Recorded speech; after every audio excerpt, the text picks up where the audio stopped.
Hi, good evening, everyone. I'm Andy Pease. I'm the Vice Mayor, and I'm welcoming you all here today and letting you know that our mayor, unfortunately, is not feeling well and is not going to be at the meeting, so the four of us will be up here.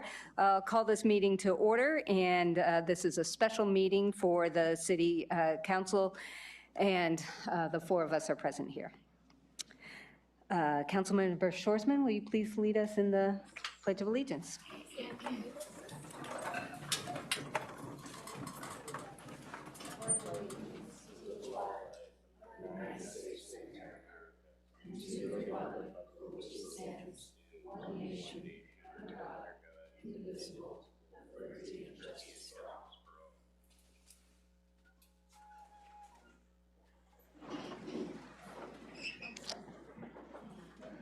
Thank you so much.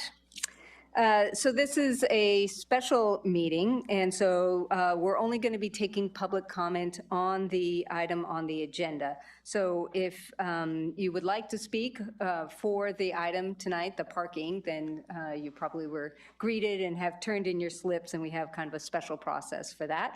If you are interested in speaking for an item not on the agenda tonight, the parking rate item, please come back next week, and we'll be able to accommodate you at that time. All right. And with that, we'll go ahead and take our item, parking rate study review and consideration of potential rate adjustments. And let's see, Public Works Director Matt Horn and then and team will go ahead and present this item. Thank you, Vice Mayor Pease. Actually, I think Whitney's going to introduce the item for us. Thank you. I'd like to take an opportunity to kind of kick off the conversation. Good evening, everyone. I'm Interim City Manager Whitney McDonald. And just like to kind of set the stage a little bit and start out with first taking a moment to recognize that the changes that we've made to parking downtown over the last year have been really challenging for everyone. I think, you know, it's very well felt and heard in the room and in the community that this is in fact true.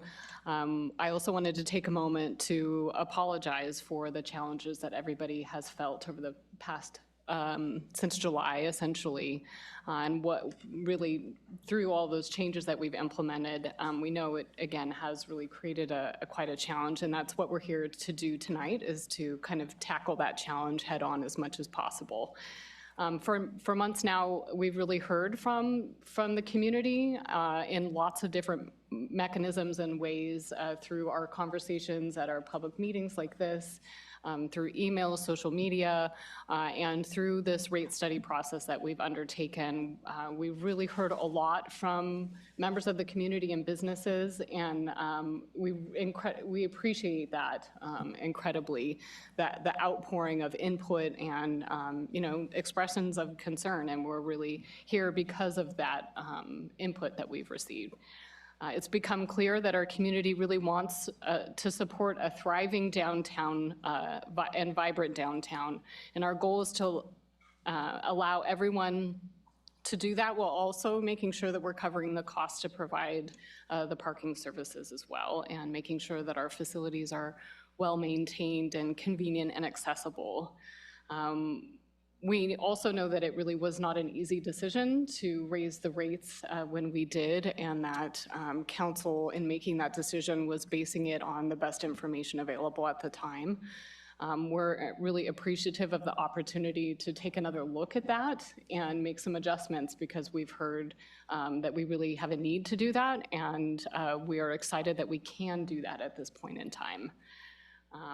Again, I'm sure people are aware that raising parking rates was necessary to pay for and finance the construction of a new parking structure, which we had been in discussions with the community about for about 20 years. So it was a long in the making, and it, you know, really necessitated us taking a hard look and making a few changes.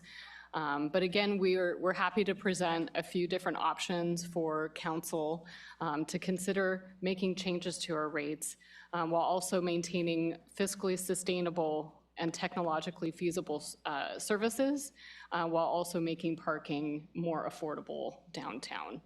And so before I hand over the presentation to our staff and our team, including our consultant as well from Dixon Resources Unlimited, I'd really like to say thank you to everyone for being here tonight, for all of the feedback you've given us over the past several months to our businesses. The Downtown Slow Parking Task Force that was created. You all have spent a huge amount of time with us and really dove in deep into the data and information. I'm sure you all know a lot more about parking than you probably ever wanted to. And we know it's taken a lot out of your time and your days and your businesses that you've invested yourselves entirely in. And so we appreciate all that you've done to give us your time, your thoughts, your energy, and ultimately support for what we're trying to do here together to support our vibrant downtown and come up with a solution that's going to work best. So I just wanted to take an opportunity to really thank everyone. It was really important to us that you all felt heard during this process, and so hopefully that has felt that way. And if nothing else, coming together to have these conversations can be a benefit overall to make sure we hear one another and understand each other, and then can hopefully come together and carry out the decision that's in front of everyone tonight. So thank you, and we look forward to the conversation. So I'll hand it over to Matt Horn, our Public Works Director. Oh, thanks so much, Whitney. So tonight I have Donna King with us, our brand new parking program manager. She came to us, she jumped right into the fire, and is helping us with our parking rate study and implementation tonight. I have Alex Fuchs, our mobility services business manager, Jennifer Rice, deputy director of mobility, and of course our consultant team with Dixon Resources Unlimited, and specifically Julie Dixon will be here to help us get through this item tonight. Next slide real quick. So not to touch on too much of what Whitney kind of covered for us, but just some general, you don't want to see my beautiful face up on the screen? I understand.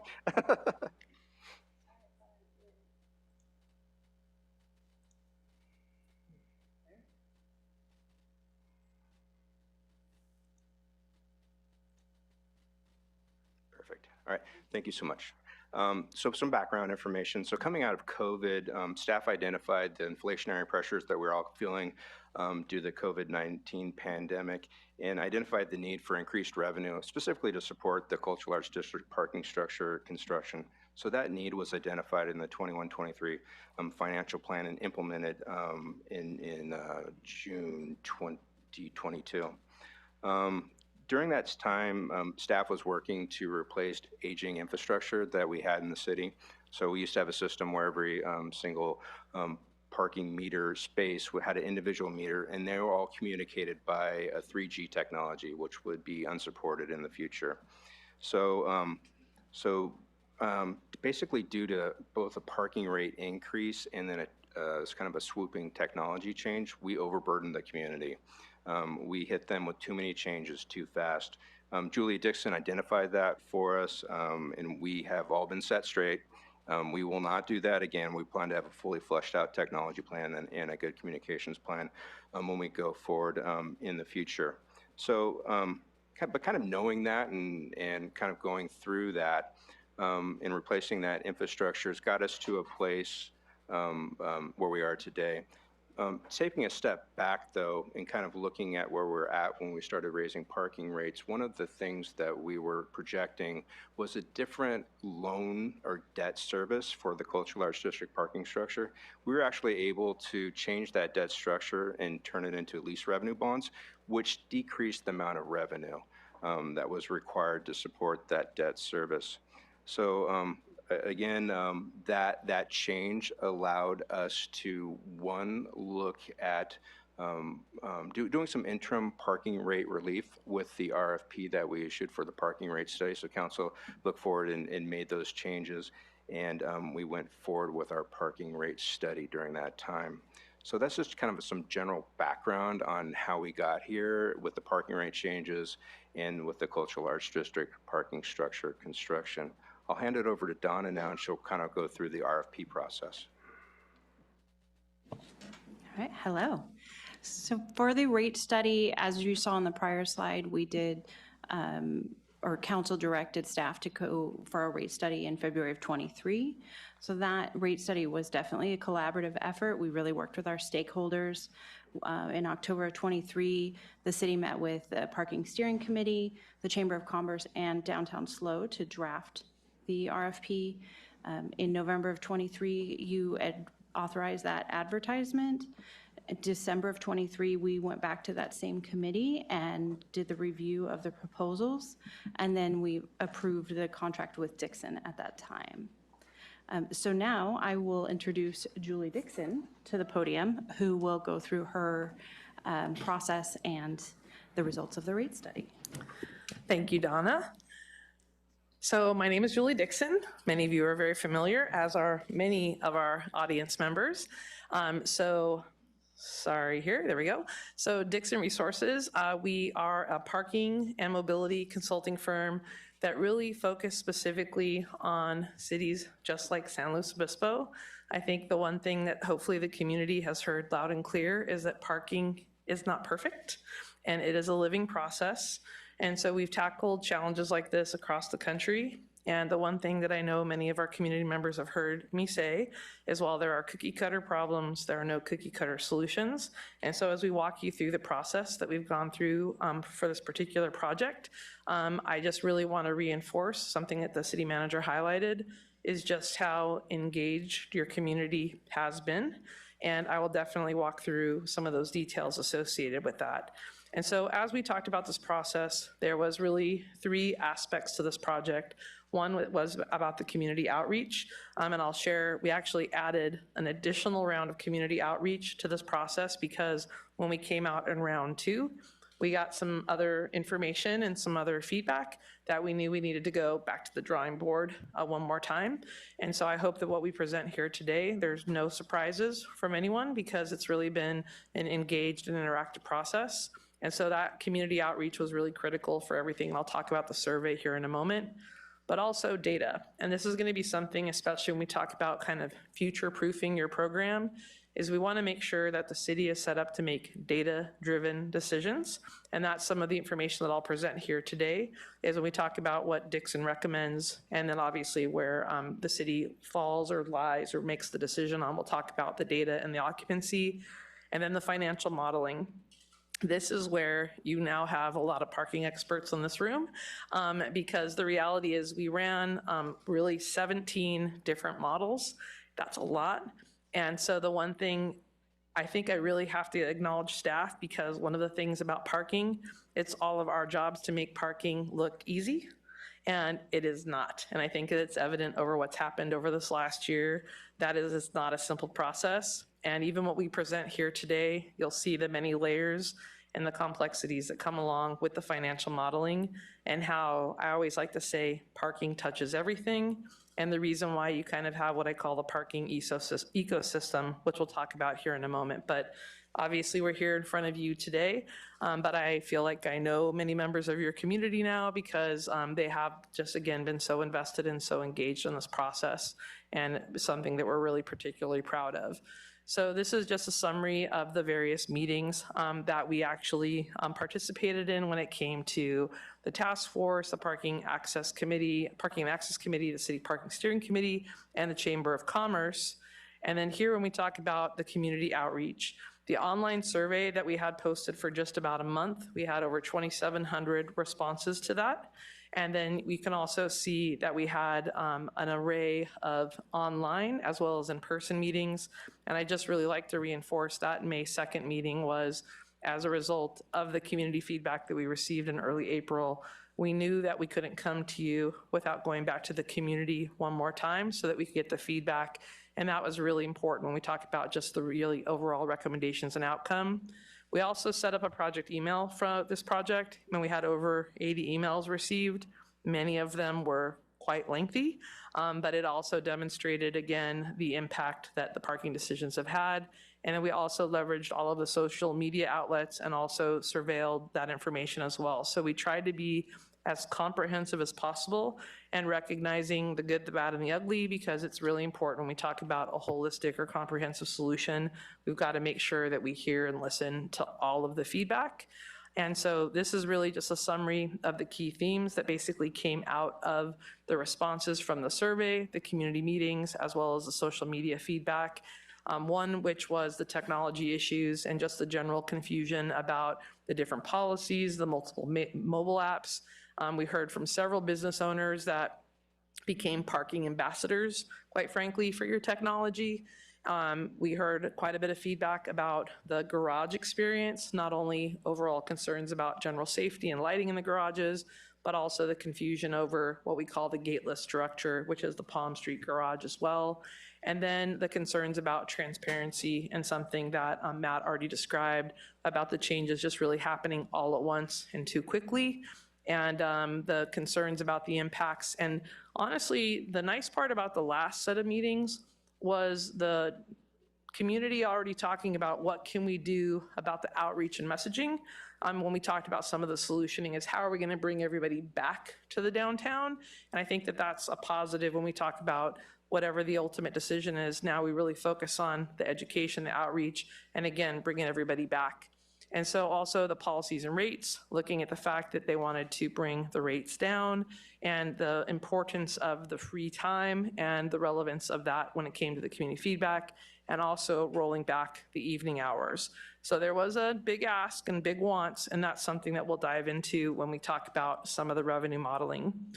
This was just a breakdown of the survey responses. It was important to recognize too that you could select various boxes and you could select multiple boxes, and we didn't isolate a person's choice so that when they were recognizing who they were to the community, and when we calculated the over 2,700 responses, we estimated that's probably about 230 hours of community feedback just utilizing from the time spent on the survey.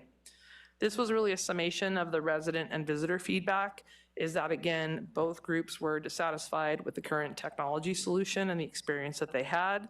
We also had a really overwhelming amount of folks that said they really want to be able to stay for 3 hours, and that both groups believe that the 2 hours on street was insufficient, and that in general, both groups felt fairly safe in the parking garage, and that residents wanted the opportunity for a short-term opportunity to be able to kind of get in and get out, pick something up, and be able to utilize a quick parking space.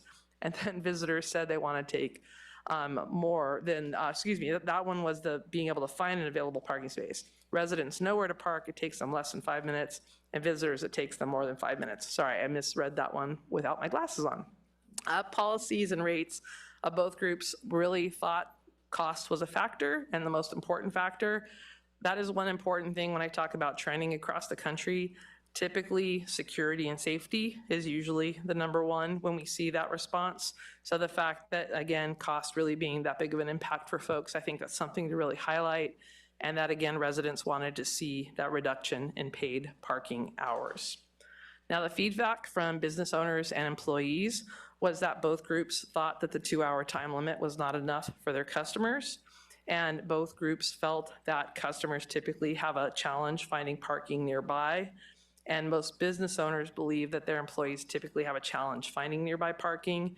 And 34% of the employees park within a block from work, while 31% typically park 4 more blocks away. Now, important about that question, and we highlighted this during the community meetings, we didn't get to really ask the question like how close is your workspace from a garage or a parking lot. But again, I think that there's just some good indications that, again, a good chunk are willing to walk. So I think that's important when we also talk about the permit recommendations. When we talk about policies and rates, both groups prefer to renew both on-street and parking rate structures quarterly. That was one of the things about the parking permit feedback, was that there's a lot of limitations, not a lot of flexibility in purchasing the permits, and that they really want to be able to have a little bit more flexibility in how they acquire and manage their own permits, and that most business owners believe that their business revenue has been dramatically impacted and decreased since the 2023 paid parking rate increase. So the other component of the project was data collection. And again, you have a lot of parking experts in this room now because we've talked a lot about kind of parking theory. And one of the theories that I just want to share with the audience as a whole is the 85% number is really important when we talk about data management, because when you're at 85% occupancy, it basically means you're near or at capacity. So it really is going to be important as we talk about moving forward, how to be able to measure and really manage and monitor. And I think, again, well-intentioned with the last increase and kind of the direction you're heading in, but this is going to be really important as we kind of level the scales, that we really want to make sure that data is important. You'll notice on the dates that when we actually did the data collection, this was right at the tail end of our weather system that we all experienced this winter, and so some of those heavy storms. But you can see by the highlighted area there on the left side, that includes the area that was studied, and you can see that we actually did 6 runs per day so that we could really get that sampling morning, noon, and night. And as we go into this next slide, and this was again direct feedback from the community, they really wanted to see that side by side from the previous parking study. And so that's what you'll see over these next 2 slides. Now, I do like to highlight the data that you're seeing here is from March compared to the middle of July, so a summer comparison. But that bottom number, when you talk about the overall average, that when we did the data collection in March, you can see that the basically aggregate for peak occupancy was at 49%. And when you did the previous study in 2022, it was 58%. But the one thing that I like to highlight is when you really look at the red and the yellow areas, you can really see a lot of continuity between where your more popular locations are. But the real differentiator that I think contributes to the aggregate is when you look at your parking lot and parking garage locations. You can actually see that when we did the March data collection, the numbers are very low in comparison to when you had your summer study done in 2022, where you can see a higher utilization number in those particular locations. So in general, the on-street is fairly comparable, and it's really that off-street utilization that we really see that biggest impact.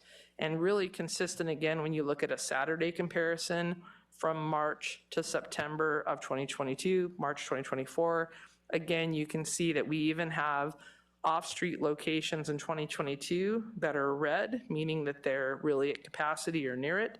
And you can see that we have very underutilized locations just by the colorization of the different shapes or squarish shapes. So that's something that's really important as we talk about that.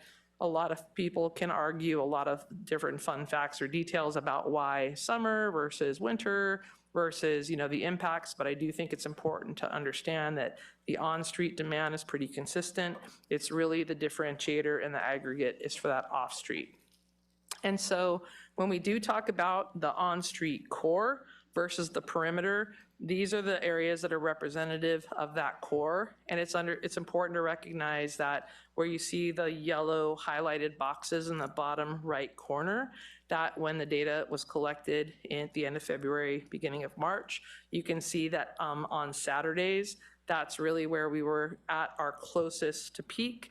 And during that lunch hour between 11 and 1 p.m., we were really at 75%, which is really kind of the cap compared to what we saw before. And no surprise, lunchtime and weekends being higher. And you can see on that Wednesday daytime lunch hour, obviously there's plenty of parking capacity, but that's an important number to pay particular attention to because that's a number that you would anticipate would be higher when we basically are back to a balanced scale. In our perimeter locations, or what we call the outer area, again, you can see that that's where you have the peak on the weekdays.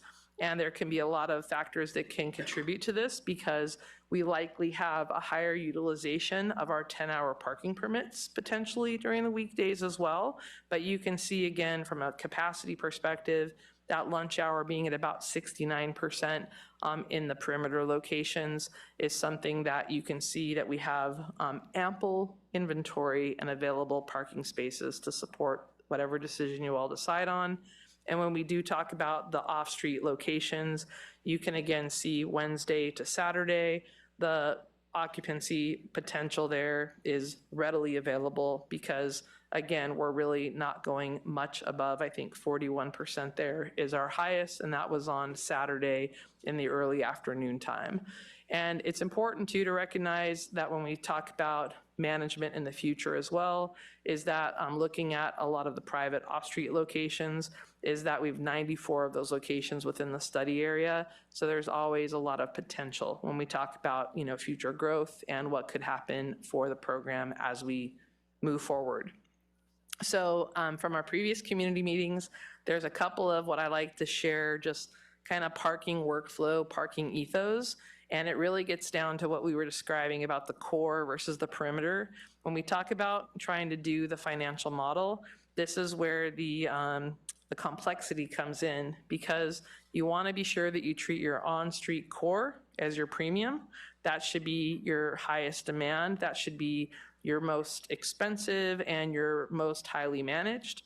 And then you go to your on-street perimeter, which then basically moves down to that next tier. Maybe you stay a little longer, you pay a little less. And then the garages, which is come stay all day for a more affordable rate. And that's really important when we start to talk about kind of the balancing of the ecosystems, is to really understand how those processes line up. And I will highlight that San Luis Obispo very much has followed that model when you think about your 2-hour time limits versus your 10-hour time limits versus the garage. And what we'll talk about here as we get into the rates will be an important part of how that balances together. So a couple of other what I like to call parking ethos, parking 101. I'm sure we can all appreciate there is no such thing as free parking. The reality is parking assets cost money, and that's something that's important as we talk about, again, balancing that ecosystem. And what I shared earlier, the job is to make parking easy, convenient, and accessible. And again, we try to make it look easy, and you all have really gotten kind of behind the curtain and seen that it's not as easy as it seems. And we want to make sure that you're set up to make data-driven decisions. And I think the reason why we're in this process right now is no more Band-Aid solutions. We're really looking at that right size, right fit. But I think I would be a fool to sit up here and tell you that any answer is going to be perfect. And the reality is it's about making incremental changes. And I think importantly too is focusing on a compliance-based solution. It's not all about writing parking tickets. Now, I do want to make sure everybody knows parking tickets will still be written. It's about compliance, but that's really what it is. It's about education, it's about information, and making sure we make it easy for people to follow the rules. And that's going to be a really important part as we talk about moving forward, because we need to ensure that we have a sustainable solution that pays for itself, that's also adaptable. We never know what the next big thing or the next big restaurant or hot item could be. And the reality is we have to be prepared for that as we have an adaptable solution that's designed around data. So now let's get into the solutioning. You're all familiar with this map as we talked about the previous rate studies, and I know it's a little blurred. You can't really necessarily see all the lines, but this is, again, really that area that we're focusing on. So as we talk about the considerations for the recommendation, again, easy and convenient is the key. We got to make sure that everybody understands what the rules are, because people want to follow them. And I think that's the important part, is we have to make it easy for people to follow the rules. And we want to make sure that we're increasing parking availability, especially in the core, and that we really can focus on turnover. During a lot of our community meetings, we talked about the parking spaces as being wallets. And that's the reality, is we need to make sure that those wallet spaces are turning over so that more wallets can come into our downtown and enjoy their downtown and spend money. And that's important about being able to encourage folks to patronize downtown slow. And that was why I was really pleased at the last meeting, the conversation about how can we market this? How can we communicate this? And that's when, again, I hate to say when the fun starts, but when the decision is made, now how do we get the message out? How do we make sure everybody knows we're open for business, this is how it's going to be, and make it really clear and simple? And what we really need to do here, again, is align the pricing and really, again, kind of right size, right fit, and balance the process, and to ensure that the Parking Enterprise Fund maintains a financially sustainable forecast. I will share that some of the feedback was, why do we have an enterprise fund? We dug deep into the history as well, and the reality of this is the way that the program is structured. That was something, though, that there was a lot of conversations about every possible option that was on the table. So when we get into the parking and operations approach, I do want to highlight that already staff has started working on some of the technology solutions, and following this project will be an implementation or technology roadmap, which we're really excited about because taking a lot of the feedback that we received will be able to be applied on the street. And we know that we need to improve the jury parking experience. We have some recommendations associated with the validation process. When we talk about the opportunity to incentivize the locals, especially to come back downtown, there's a lot of things that we can leverage through one-time use codes and different promotions that we can put out that have been very effective in other communities. We know that we have to have a solution that really addresses employee parking. That's really important. Affordable employee parking and then accessible permit options. And that's something that you'll hear as we talk about here today. One of the options of a bulk discount for employers that are managing the permits or purchasing the permits on behalf of their team, and the opportunity to introduce transit options is something that's also a nice to have when we talk about mobility and other factors as well, because again, the opportunity to get people out of their cars is always a win. We know that we need to simplify the mobile payment options. Again, a lot of things happened at one time here in San Luis Obispo, and so we really, again, want to get back to basics and make it easy, convenient, accessible. And again, reinforcing that parking ambassador approach, which for me is really a customer service friendly process. And I just really want to reinforce again, that doesn't mean no tickets being issued, but it's really about education and information and ultimately compliance. And we know that we need to improve our digital wayfinding. We have those signs that are on the exteriors of the garage, and we're already starting to work on the opportunities of how to get those turned on as well. So let's get into the financial model. I mentioned that there were 17 different models, and what we've done is, especially after working with the different committees and community members, we've narrowed it down for today's presentation to these three. And I'm going to go through these three recommendations, and ultimately the Dixon team is recommending option C, but we'll go into what these basically mean. So option A was the prioritization of the first hour free in the structure. And you can see that when we go through this process, that would basically mean no change to the on-street policies. And in the structures, we would actually lower the hourly rate and also lower the daily max. And in this particular case, you would eliminate free Sundays, and it would become a 7-day-a-week operation. There would be no change to your parking permit rates, and you can again see that in the end, you would end in the positive, and we included roughly a 5-year forecast when we talk about that model. Option B really prioritizes the lowest rates across the board. And you can see that from the on-street rates, there is a reduction for the core area from $4 to $2.75 an hour. The outer perimeter areas from $3 to $2.25 an hour. No change in on-street hours. And in the garage structures and lots, you would go from $3 an hour to $2. And you would have a daily max that would be reduced to $8 a day. You would remove free time on the free hour and on Sundays, and you would maintain the 7-day-a-week operation, and you would not make any changes to the parking permit rates. And again, you can see that this program still barely break even in year one, but overall financially sustainable solution. And in option C is where we're trying to prioritize the off-street parking locations, but you see the rate changes where you would lower the on-street core to $3 an hour, your perimeter zone to $2.50 an hour, no change in the hours of operation, and in the structures, again, down to $2 an hour, daily max of $8, 7-day-a-week operation, no free time.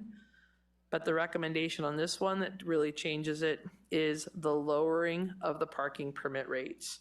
And we had a really good question from the community that said, but Julie, this is opposite. You told me on-street is the premium when it talks about how do you manage parking. And I was like, that is an excellent question. And the reason why you see the long-term permit for on-street is actually cheaper. And it's because the parking industry standard is that when you are going to store your car for the entire day, people basically want to be in a covered parking stall, whether it be weather, summer, heat, winter, rain. That's the typical standard. But in this particular case, the recommendation is that reduction for the on-street to be able to move that permit from $60 to $45 a month, and the structures from $85 to $65 a month. When you look at these revenue forecasts, we used all of the existing occupancy numbers as well as your existing permit purchases. We anticipate that this financial forecast would actually have a slightly higher return because by going for quantity, by lowering the rates, we anticipate that we would have better utilization of the permit program. Also by making some technology changes that make it easier for business owners and employees to self-manage their permits. But we wanted to be very realistic with the numbers, using the numbers that you currently have in the inventories and the quantities of what folks purchase. And with that, I believe that I will be handing the mic to Donna. Thank you, Julie. So we internally with staff and our parking steering committee made some recommendations for program and operational changes separate from the rate changes. We are in line with Dixon by recommending to reduce to one mobile payment app. We also are recommending expanding the on-street core time limits from 2 to 3 hours. I will put a caveat on here that that is not parking industry best practices. We, as you saw from Julie's presentation, really we want to push people from those priority or those primary on-street core spaces off to the structures or the outer areas. So by expanding that on-street core limit, you're not doing that. However, based on our extensive community feedback, you saw all the survey results from our business owners, employees, and our community that in San Luis Obispo, it seems like that is really what is needed, is to expand from that 2 to 3 hours. And so we are recommending that based on all of the community feedback. We're also recommending for the downtown permits to keep the 10-hour permit rate at $60 and reduce the structure permit rate to $45. We're looking at that because of the data that we saw with the structures. The structures have a lower occupancy, and again, for that parking management practice, we really want to encourage our long-term parkers into those structures. As you all know, we have CAD PS under construction as well. We want that encouragement. And so we believe by offering that reduced rate to $45 that we will be able to help with that parking management. And then we are hoping that based on that parking management decision of maintaining the on-street rate at 60 and reducing to 45, that we would be increasing the number of permits issued. So we do estimate that that will be a cost neutral across the board because of the level of additional permit sales that we would expect. We're recommending reducing the validation program cost for an immediate need to $1 per hour. Currently it is $2 per hour. And we recommend changing that right along with the rates.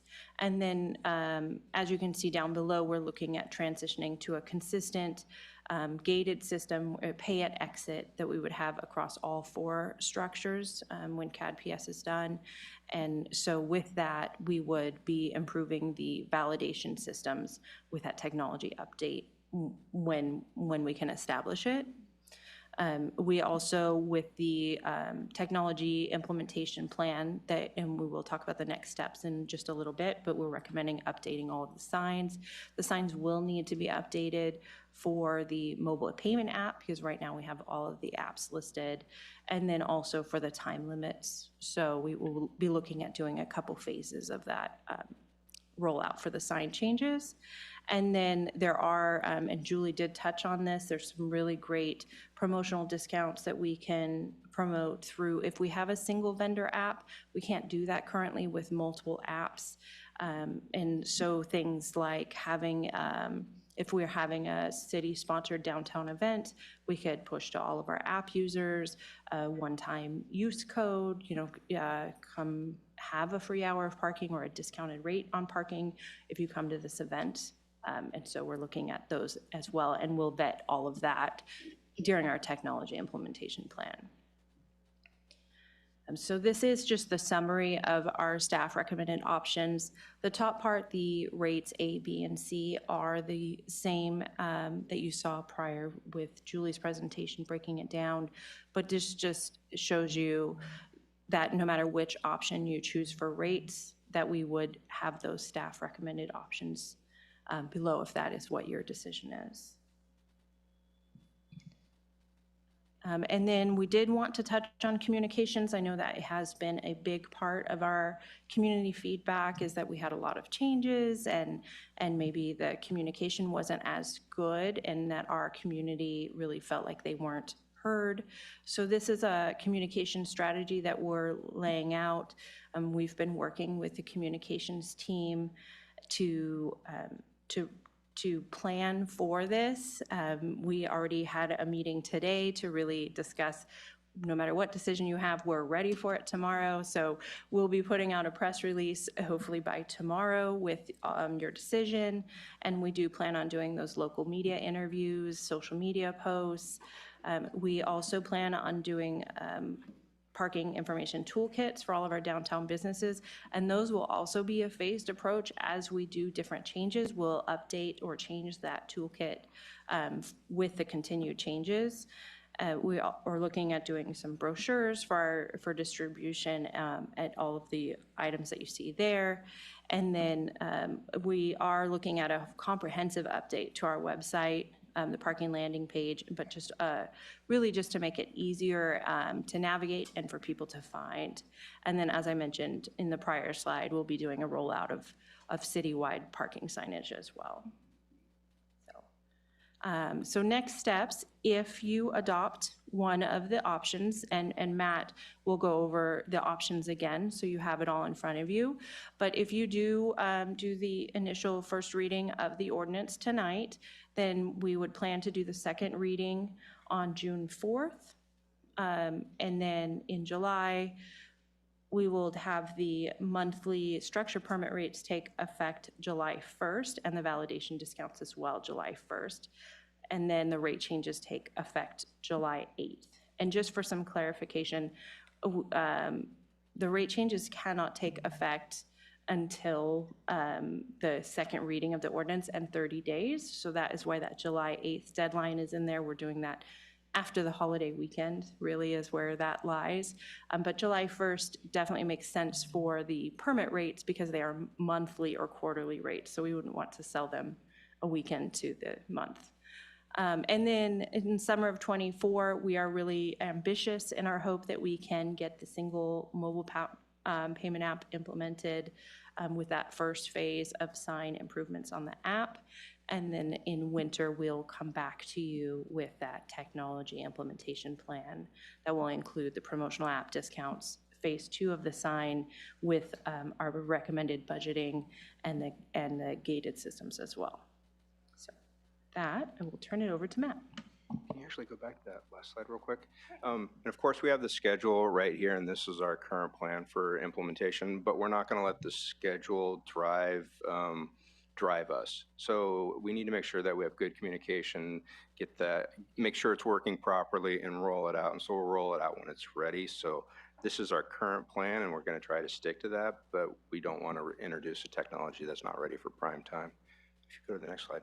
This is one of the rare and few council reports I've been part of that actually have, viable alternatives. So a lot of times you'll see my staff reports are authorized for advertisement, do it or not, there's not a lot of good alternatives. This is one of the few places where I think we have 3 viable alternatives. And so the staff report's been crafted so to allow council to, if one of those alternatives works for you all, to be able to select that. And we have the necessary ordinances and resolutions to back up and go for whatever decision council decides. But so generally, we're looking for council to give us an affirmative on the parking rate study or provide direction to staff on any necessary changes to that.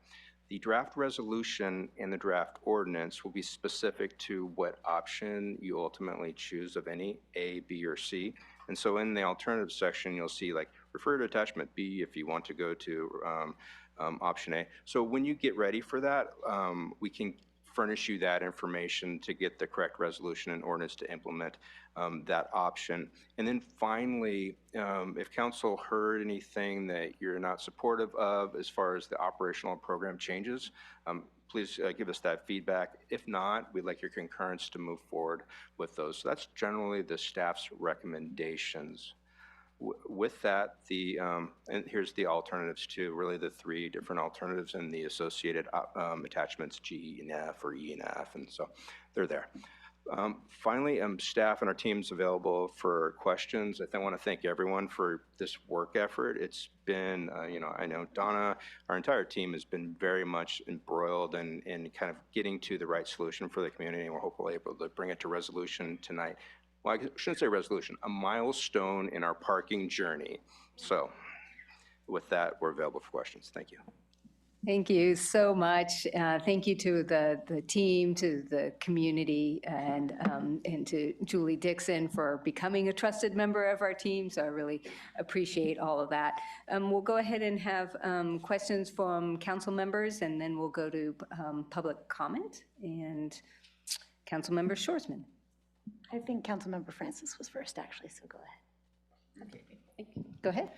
I'll just second saying thank you to everybody who was involved in this, in particular, all of the members of the community and the businesses who've given an incredible amount of time to this process. I just had a couple of questions.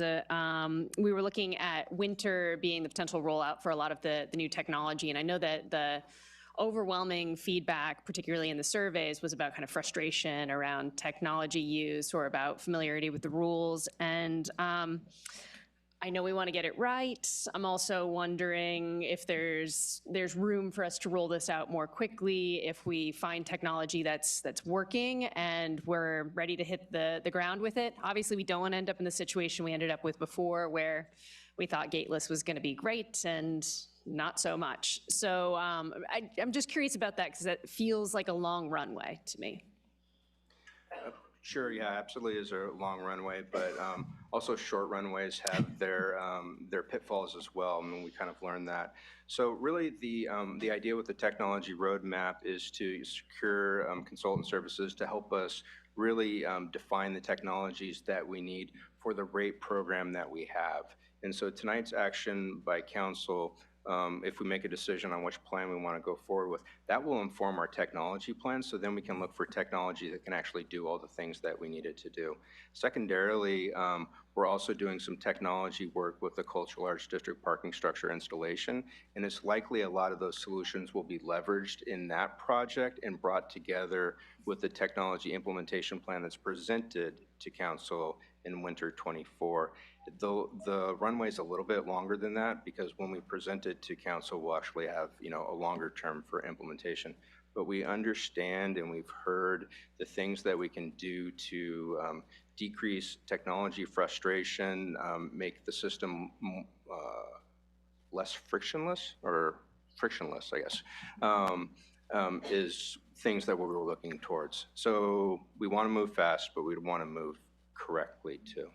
So when we talk about kind of the longer term tech that would be rolling out, I'm seeing on here, summer, we're already going to be down to the single app implementation. So that's pretty quick. When we're talking about the other tech, we're really talking about gates, kiosks. Is that what we're focusing on, kind of being part of that longer term? Well, maybe I'll start and then Donna can jump in and correct me. So there's gates and kiosks, but there's also a lot of invisible technology that make all the different pieces work. So there's the internal systems for the gateless, the license plate recognition, all of the meter rating and associated infrastructure. And I think I've really passed my knowledge band, and so I'll pass it over to Donna to kind of bail me out. I think you actually got most of it. The only thing I'll say, and we didn't have it on the slide as a cue, is the digital permitting or the online options for downtown employees or long-term parkers to be able to buy those. We are currently testing our current vendor now to see if we can implement that. There's definitely been some hiccups, which is why we're hesitant to roll it out. We want to make sure that it is the right choice. And so that's really the other behind the scenes one that Matt didn't catch, but I think everything else you covered. It's great. It actually feeds right into my next question, which was going to be like around the permitting process for both the business owners who are buying permits, employees who are buying permits, and then also anybody on the street that wanted to buy a permit, and what that process would look like. And it sounded like we've got the idea of being able to be sort of self-service in that. And so if that current technology we have ends up working, it sounds like there's potentially issues with it, but if it ends up working, is that an element that could potentially roll out ahead of the rest of the tech elements? So yes, I don't want to make any promises because we are doing some testing, but one of the things that we've been talking about internally with the parking staff is right now, if you bought a structure permit, you have to pick the structure that it goes to. And part of that is because 842 is gateless, and so the system runs differently. But we are doing some testing to be able to have people purchase the digital online permit like they do currently for 842, and then we would be able to give them their prox cards for the other structures, whether they pick it up or we mail it to them, so that it would work across all structures, just to make that a little more seamless. It's something we're still testing, so I definitely don't want to make any great promises that we can have that happen right away. But we are, I guess the point is, we really are trying to find some immediate solutions to the technology issues, and then down the road, as we're able to update technology, we'll be able to find some long-term solutions. So it sounds like maybe some of more of the user-facing technologies might come a little bit earlier, especially since we're doing the single app and all of that, and then some of the maybe more behind-the-scenes tech might come a little later. Correct. Okay. And that actually goes right into my next question, which was kind of similar to my last one, but it has to do with parking validation. I know that we got feedback from a lot of business owners that it was a cumbersome process before, and are we reimagining it that it's going to be more like the self-service type permit, or how would that process work from the business perspective so that we can really encourage uptake on that? And is that something that we could also then potentially use in, for example, coming to city council meetings or going to the library? I know we got some feedback from folks who were really hoping to still maybe get some parking validation around those types of activities. Sure. So yes, we are working to improve it. I do want to be open and honest that the validation piece with the technology is going to be difficult to improve with our current systems. And so we are going to work on it as much as possible with our current systems, but that improvement of technology is going to be down the line. Right now, if you purchase validation, you're really going to have to pick whether you're going to use one of the gated systems or one of the gateless. And then I will turn it over to Matt for the meeting question. Sure, yeah, and we've talked about some of the, we receive feedback from people who want to go to the library or want to come to a council meeting or want to pay a utility bill, that paying for parking while you're doing that's unreasonable. And so we're working on solutions there. It's going to be more of a, really our current plan right now is to revisit the on-street parking spaces right in front of Palm, make them, a shorter duration, higher turnover spots so people can get in and out to do the utility billing or go over to the library to exchange a book. I think what we're ultimately looking for is for notice public meetings to provide some sort of validation to the members of the community that come for, like a chaser ticket, one of those tickets that we use for a parking structure. And whether they park there for that meeting or perhaps they use it at a future date, that would still have some value to them to be able to come back to the downtown and use parking facilities. Excellent. And I think I just have one more for now. One thing I was a little bit concerned about thinking about moving to the single app system, it seems like it's kind of win-win-win as far as ease of use, except for what if there are potential tech outages, that single app goes down. Do we have a plan in place for how we're going to navigate any of those potential pitfalls that come from when we move to a single application? Certainly. So the easy answer is that we're looking through the apps to make sure that there's one that won't have those issues. I mean, that's really the key point. But yes, if there is a an outage, then we are going to have to look at, okay, will they have to use the pay stations while the app is out? Those kind of things are going to happen. I will say that the app vendors, all three of our existing app vendors, are national or international companies. So I would expect if there's an outage, it's going to be a bigger problem than just within San Luis Obispo. But we would have to find some realistic ways to handle those things. And so, sorry, I thought of one more, because a couple of our letter writers had some interesting questions about, if we're moving to a single app, is there kind of a little bit of leverage for us to then potentially navigate lower rates with them? I know we have that little surcharge with each use, and wondering if we're going to potentially be able to lower that surcharge rate if we're moving to a single app. Yes, that's certainly our intention, is to do some negotiation with, if we're going to have a single app vendor, to get that lower rate. I can't make any promises, but we'll negotiate for it. Thank you all so much for answering all the, oh, sorry, Matt. Yeah, I might have been add, but we're a very small fish in the parking world, so we'll do what we can, but we're very small in comparison to other parking agencies. No, thank you all for answering the questions. All right, Councilmember Schwarzman.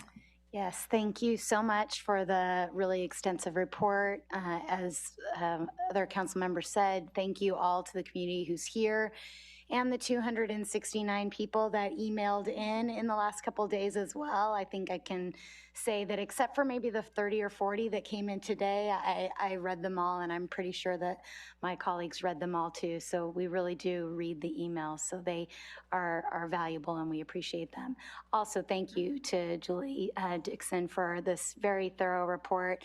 I have a couple of questions that I think you might be able to ask, and then maybe one or two that you might come up for. One of the questions that we got, or comments, I guess, in one of the emails, actually several of the emails talked about processing fees. Right now, there are, not huge, but there are processing fees for using the app and the kiosk. And I'm just wondering, is that something that will continue? And is there anything that we can do about that for maybe really short-term stays? I know we had a discussion about this with the first free hour, and we didn't want to charge somebody 35 cents for a free hour. But is that something that we would anticipate being an ongoing thing, or is there any room around that?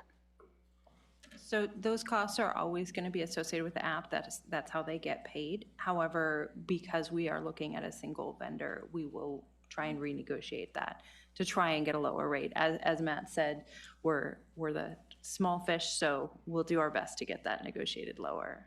Great. And then I think it said in the slide deck that the parking permits would still be available on a quarterly basis. Would there be an option for a monthly basis if somebody wanted to, $45 or $85? If you are a person who doesn't have, right now, currently it costs $255 to buy a quarterly permit. If you're not a person that has $255 in your bank account to buy a permit, you don't have another option for buying a monthly permit. So I was just wondering if that was going to be an option to buy them by the month or the quarter, or would we have to stick with the quarter? To be honest, with my 6.5 weeks in, I don't necessarily know the answer to that question, but Alex? Nope, we lost Alex. I'm sorry. So, Jennifer, thank you. All right. Hello, everyone. Yeah, I think the intent is that, is it good? Oh, sorry. I'm Jennifer Rice, Deputy Director of Mobility. And yes, the intent will be that we'll still evaluate the monthly sales and the quarterly sales, but I think that we'll be looking at just other options too, and working still with the downtown, particularly businesses who are offering it to employees, to see what is going to work best for them. Because the monthly sometimes is, every month I have to do it, and quarterly sometimes is easier. But to your point too, maybe someone's just subletting for the summer and they only want a couple months worth or something. So I think those are things that we're still evaluating, but in the interim, we're not going to change. We have the monthlies, and so we'll keep those. We have the quarterlies, we'll keep those. And if we make any adjustments, we'll just communicate that, and we'll work with the downtown community on what's going to be best for everyone. Great. I was just wondering if that would be something that we could look into to see if that was a desired way of doing things. I know that when we talked about the parking and access plan, we also talked about people maybe preferring to use different modes of transportation, and maybe they want to ride their bike during the summer months, but it's too cold in the winter, and that's when they'd rather buy a parking pass. So just wanted to think through those options as possibilities. Councilmember Sherman, I'd just like to add, though, when we do the technology rollout, it really is our intent to make the purchase of monthly passes or quarterly passes easier. And so once we want to get a system in place that makes it easy for the user to sign up and pay for it monthly, and it's just seamless for them. So really the monthly or quarterly, we want to be able to provide whatever level of permitting of the person wants to purchase be available for them. So that's the intent. Thank you. And then my last question, I think, is probably for Julie, related to some of the feedback that we've gotten over time, and I'm sure it was probably discussed in some of the meetings about costs after 6 p.m. versus 9 p.m., and just wondering if maybe you could talk about how that discussion rolled out and what the benefits and costs, I guess, are, and maybe if you have some best practices from other communities around the timeframes. Yes, absolutely. So anytime you move parking management into the evening hours, especially with you all, the challenge of doing everything at one time. So one of the reasons why we're suggesting not making a change to the hours of operation yet is this is all about incremental change. Is that with the rate changes, we need to, again, kind of see if the scales balance. And I would anticipate that, again, based on utilization and occupancy, and really based on what that a sustainable solution is, staff will be in front of you, on a regular basis to be able to make recommendations moving forward. If you look at some of the standard programs that are out there, and I will just use Sacramento as a really good model because they have a very dynamic solution for their program. And in their case, once a year, they bring recommendations forward based on occupancy utilization and whatever changes that they're going to make. Now, a program like San Francisco, they look at their rates and their hours every 90 days. And so, again, different dynamics, different occupancy, different demand, different density. But I think that that's one of the things when we talk about this moving forward, and I told the community this will not be the last time you all talk about parking. And I think that's a good thing, though, because the reality is that, when you talk about a vibrant community like yours, it's really about making those adaptations and modifications. But when you do talk about the evening hours, and I do know that there was a large want to be able to roll those hours back, and I would just say not yet. And it's kind of like how we got to here. We did everything all at once. And the reality is we need to make those modifications incrementally. So I'm not saying it's not off the table. It's just a matter of not yet. We've got to make some changes, stop, measure, monitor, assess, recommend, stop, monitor, measure. And so I think that that's really the important part of moving forward.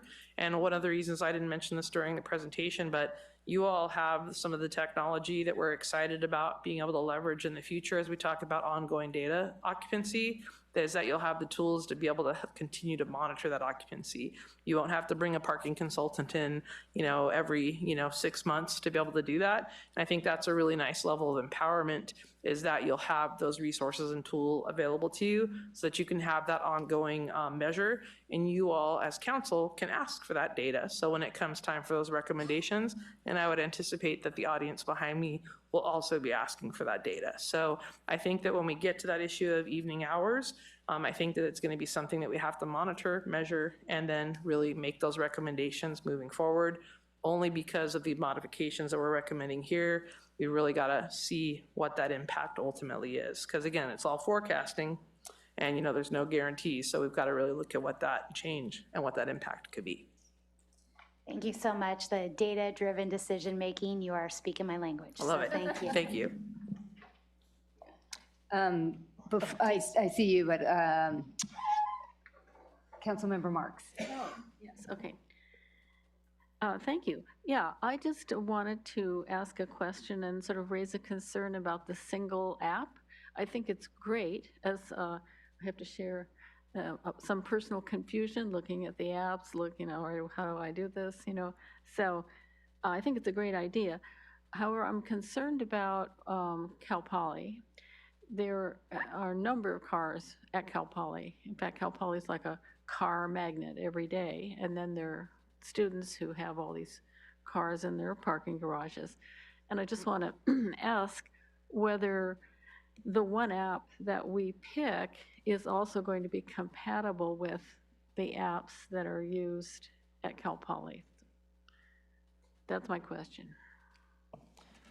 So currently at Cal Poly, they have Park Mobile and Pay by Phone are the two apps that are used on campus.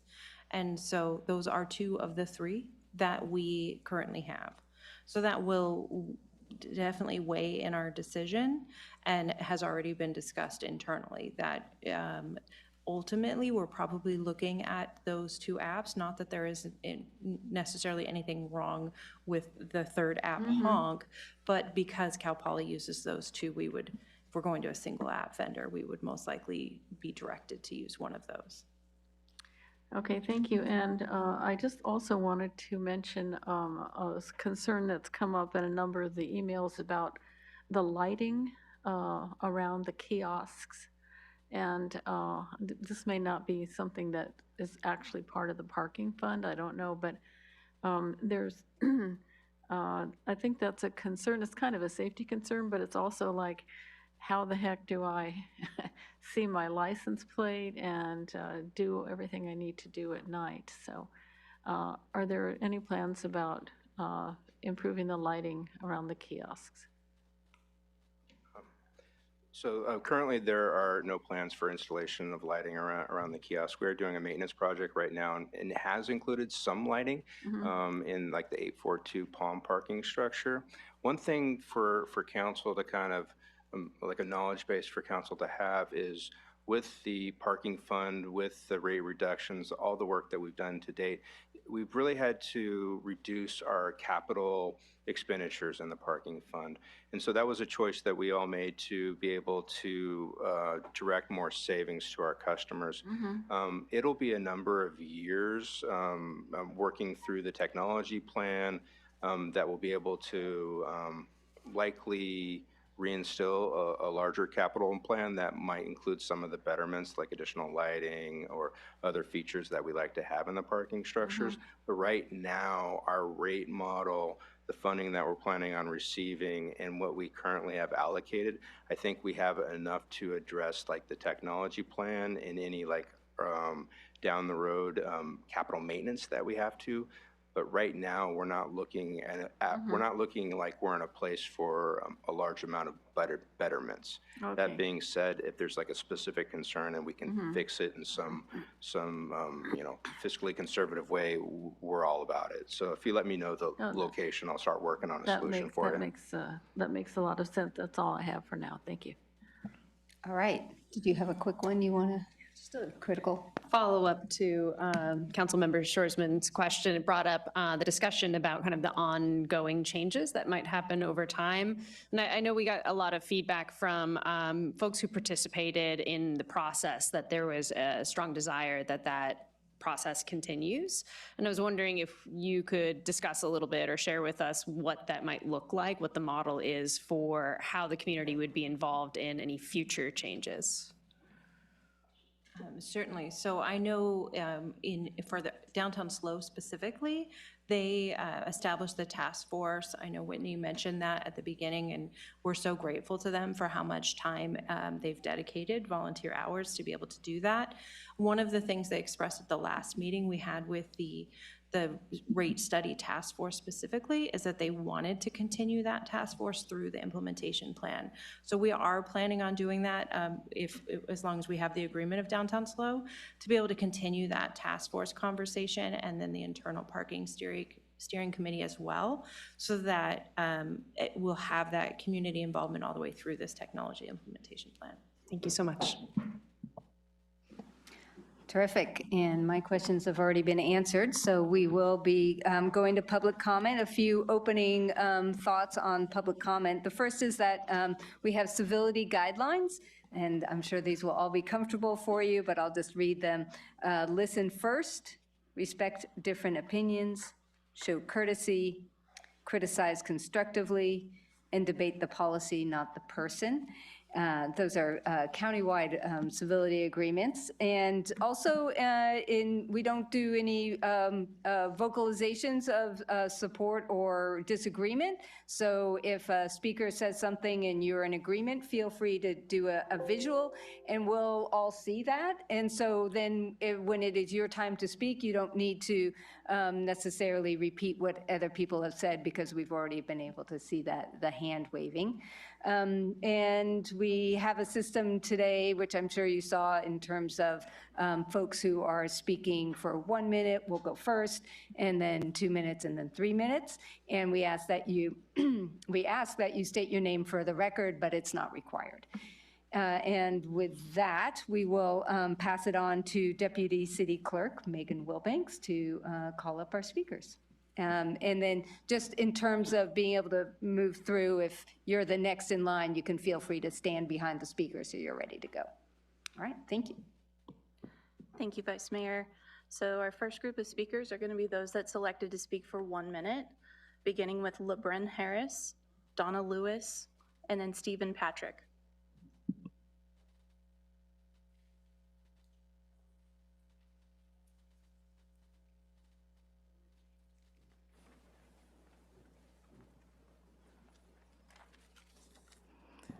Hello, LeBren Harris. Good evening, members of the council. I would first like to thank city staff for the support and the recommendation and partnership with the Parking Task Force Committee. The task force has worked very closely with city staff and Dixon Consulting throughout their parking rate study process over the last several months. We have been able to ask the tough questions while uncovering the strong needs and desires of not only the business community, but the locals and the visitors that make downtown SLO the thriving and vibrant environment that it is. Downtown SLO Board of Directors and Parking and Access Committee and Parking Task Force strongly recommend and support option B. We also support the city staff's additional recommendations that you previously heard, as well as making the Parking Enterprise Fund whole with the addition of the rooftop event space and continued engagement with the City and Downtown SLO Parking and Access Committee. I would like to thank our amazing Parking Task Force, as well as Downtown SLO staff, who have dedicated countless hours, multiple meetings, and endless paperwork to advocate on behalf of the downtown community, including businesses, owners, residents, and local tourists. Thank you. Thank you so much. All right, appreciate the hand waving. All right. And while our next speaker comes up to the mic, I would like to, I forgot to mention our municipal advocate lobbying statement, that if you are paid by any other person or organization, that to communicate this, that for basically for your lobbyist, you should tell us. And so for the record, LeBren Harris is the director of Downtown SLO. So thank you for that. I think, was Donna next? Yes, Donna Lewis and then Stephen Patrick. Nope. You filled out a 2-minute slip. Okay, so Stephen Patrick, thank you. And after Stephen will be Sarah Vaskov and then Samantha Welch. Mayor Stewart, council, city staff, I'm Stephen Patrick, chair of Downtown SLO, owner of Stephen Patrick Design, co-owner of the Blade Runner, and owner of the Share the Love Foundation. We are recommending from Downtown SLO option B. I personally would also like to see the first hour free. I'm not sure how we achieve that and stay physically responsible, but if it can happen. The board of directors for Downtown SLO would like to see the 3 Ps paid attention to, which is park, play, and then pay, so that people can have a good time, pay afterwards. Implement gated technology that is more efficient is important to us. Payments should be collected at structure kiosks to keep the lines from getting along in the structures. That's been a problem and a big complaint. And make the process consistent across all of the structures. We appreciate your time. Thank you. Thank you so much.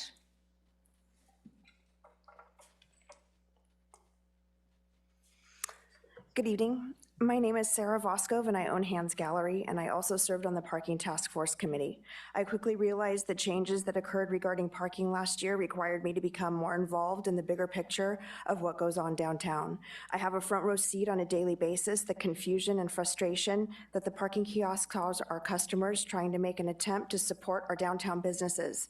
One of the more confusing aspects is the number of apps that are offered. We as a task force are asking for a single app, which will be less confusing and hopefully make it easier for the city to offer promotions and discounts, such as free parking on a Sunday or free parking on a weekday evening to enjoy dinner and a movie. Many have also voiced that they do not feel comfortable parking in the parking structure, and the 2 hours offered on the street currently are not enough. We are asking that the time limit on the street is changed from a 2-hour max to a 3-hour max. Our businesses downtown are struggling, and our locals are not coming. We need change, and we need it quickly. Thank you. Thank you.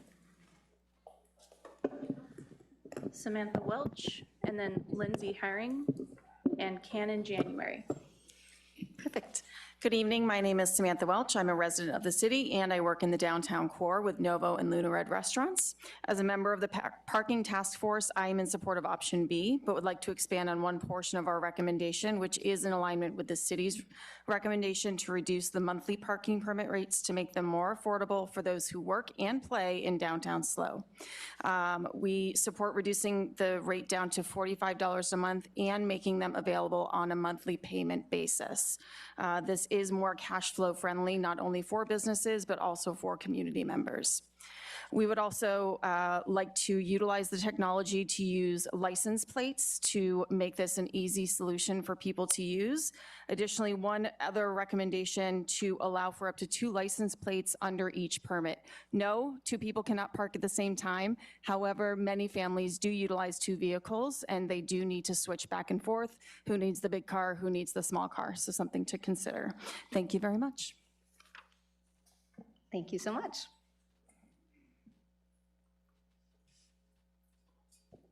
Good evening, council members and staff. My name is Lindsay Herring, and I'm here as the co-owner of the Mountain Air and the Switchback. My husband Josh and I are fortunate to operate our businesses with a private parking lot, but even so have felt the effects of people making a habit of avoiding downtown due to the high cost and unfriendly experience of parking. So thank you for giving this issue the attention it deserves. As a member of the Downtown SLO Parking Task Force, I am in support of option B. In addition, I'd like to highlight another piece of our recommendation, which is enhancement to the parking validation program. Specifically, we are requesting 2 things which are in line with city staff recommendation. Reduction of validation cost to $1 per hour. This will support businesses in providing validation for their customers. The second is that city and county officials work together to provide funding to support 1 free hour of parking validation for community members who use the library or other government services in downtown. This feels especially important given the likelihood that the free hour is going away, but we want to ensure equitable access to our city and county services. Thank you. Thank you so much. Cannon January, then Steph Stackhouse, and Keith Godfrey. All right, sounds like Cannon is waiting for the 2 minutes, so Steph Stackhouse, thank you. Hi, my name is Steph Stackhouse. I'm co-owner of the Center Yoga Studio on Higuera Street and part of the Downtown SLO Parking Task Force. And I am in support of option B. Moving forward, we ask that the Downtown SLO Parking and Access Committee work closely with city staff on the rollout of the parking program changes, including marketing and promotional campaigns, including promotion of permit sales, special discounts, or free parking hours, monitoring the health of the parking fund through biannual budget reviews, and ensuring that parking downtown is as easily accessible and convenient as possible. Regular reviews of parking occupancy data to inform potential program changes or promotional efforts, and evaluating and prioritizing what actions could be taken if additional parking funds were available in line with the community feedback collected during the parking rate study. For example, evaluating reduced enforcement hours. And this aligns with the purpose of the committee, which is to advocate for parking and access opportunities for all the users of the downtown. Thank you. Thank you. Keith Godfrey, Karen Gray, and Kathy Godfrey. Hello, and I'm Keith Godfrey, and I'm a business person in SLO, and I want to say thank you to the council and to Julie Dixon. I think I've heard good things, and I like your presentation. And the City Academy, I'm a recent graduate and met many of you. I'm against the concept of the Parking Enterprise Fund. It's fundamentally flawed for government use in this case. 17 models, all based on a fund that's $50 million in debt. I'm a business consultant. Usually with that much debt, a fund or everything self-funding and somehow making that go away is fundamentally flawed. Parking is complex, as we heard tonight. Parking touches everything, as we've heard. Everywhere else but the downtown, I believe parking is free. So I support lower rates for downtown parking, and I support many of the people here that are option B, but I like the reconsideration of this on a regular basis because I think the parking fund really needs to be evaluated. Thank you. Thank you.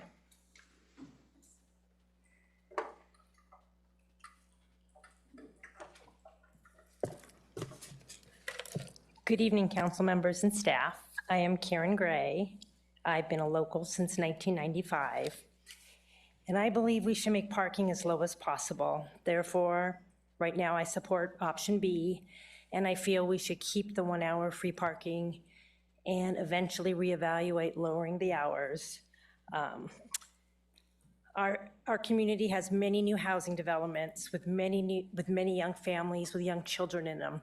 My son is one of them who just moved into town, and they want to visit the library, the children's museum, they want to go downtown for coffee. But without some parking subsidies, it is just too expensive for these young families. And I propose the city needs to reevaluate the Parking Enterprise Fund and its general plan and amend it. The general plan fund should be able to subsidize parking. And I think keeping parking costs low should be a priority of our city. We want all of our community to be able to enjoy downtown. Thank you. Thank you. The last of our 1 minute speakers are Kathy Godfrey and David Gray. Then we'll move on to 2 minutes with Canon January. Good evening, Council. I'm here in support of downtown businesses and the community being able to patronize these downtown businesses. Plan B is my choice. The reduction in cost is what the community and local businesses are clamoring for. I would support the reevaluation of the general plan, as my husband discussed, to allow for redefining the Parking Enterprise Fund to allow support from the general fund. I also read a spreadsheet from the city that had a $1 million revenue number attached to parking fines last year. I went early on last year to see Mayor Stewart about this, to redefine the parking people to become ambassadors as opposed to being punitive part of our community. With $1 million, if that is real, that was accrued in parking fines, we've got a lot of work to do there. We want our city to be a welcoming place. We are a lovely place, and I appreciate everybody's effort in trying to redefine parking and make this a lovely place that people want to come to and people want to live. Thank you. Thank you. Good evening, council members. I'm David Gray, and I've owned a real estate business here for almost 30 years, and I haven't seen this downtown with this kind of vacancy and business struggling like I do today. I hear from my fellow businesses in town that they've seen such a drop-off of business since the higher parking rates. So that is why I support the lowest rates possible. I want a healthy downtown, and I believe option B would be with the lowest possible rate is the best option presented today. I would also encourage the council to look at the general plan and modify it so you can make investments in the parking fund, so you can provide 1 hour free parking as well in the future. Thank you. Thank you.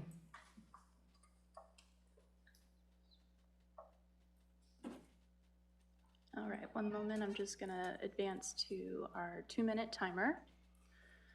And then we'll start out with Canon January, Donna Lewis, and Heidi Brea.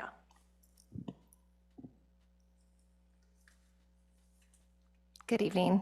My name is Canon January, and I'm on the Downtown SLO Parking Task Force. I have been a resident of SLO for 25 years and have owned Ambiance, a downtown business, for 20 years. I would like us to take time to figure out how we got here, to reflect on the combined experiences as a business owner and my patrons who are directly affected by these parking policies and rates. I would like to request that the council dig into every project moving forward, ensuring that the funding mechanisms are already in place, and consider who and what will be impacted. We are building a $54 million parking structure with an event space, a copper domed roof, terracotta tile, and stained glass mosaics. This is an outrageous expense for a structure that's function is to house vehicles. Shame on me for not being more involved and more informed on what decisions are being made. As our city representatives and leaders, decisions that have been made are negatively impacting our community. We have to do better. I am here to address the money owed to the Parking Enterprise Fund for the additional engineering required to make the roof an event space. I was told by city staff that was roughly $880,000. This is not a parking-related expense and therefore should be paid back by the general fund in full immediately. Furthermore, this money should be used to push free hours or free days for locals through a single parking app. We need to market to our community. We need to welcome them back downtown. I recommend that a representative from the Parking Task Force or our downtown business community remain active with the city and parking services to ensure better communication and rollout of any and all changes that will occur over the next 6 months to a year. I recommend that all of this is revisited in 6 months to assess the viability of doing more for our community, lowering the enforcement hours to 6, bringing back the free hour. Thank you very much. Thank you.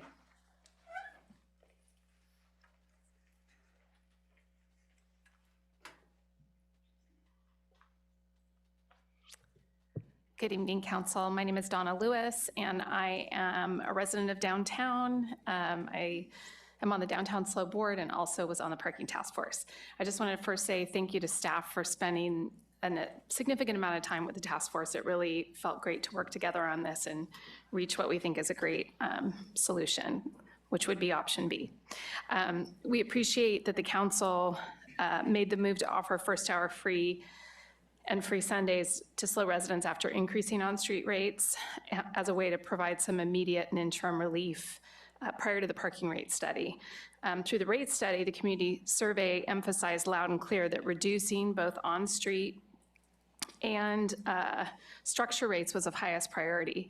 It's unclear where first hour free would have fallen in terms of priority to the community, as it wasn't addressed in the same way in the survey, but we know it's been well received and appreciated by SLO residents.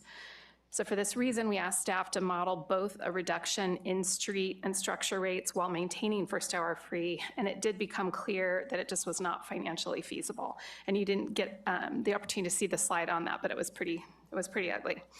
So while none of us wants to see first hour free go away or free Sundays go away, the survey also indicated that most residents, when they come downtown, like to spend 2 to 3 hours. So while option B eliminates first hour, it allows a resident to spend a similar amount if in fact they're staying 2 to 3 hours. First hour free, $3 an hour, they're paying $6. Same if the rates are reduced to $2 an hour. So for all these reasons, I'd really strongly encourage option B, which offers the option to reduce rates overall as much as possible, but to continue to look at ways and do ongoing monitoring, data-driven monitoring to make decisions about whether we could do further reductions. Thanks. Thank you. Heidi Bea, followed by Daniel Glidden and Abby Turco.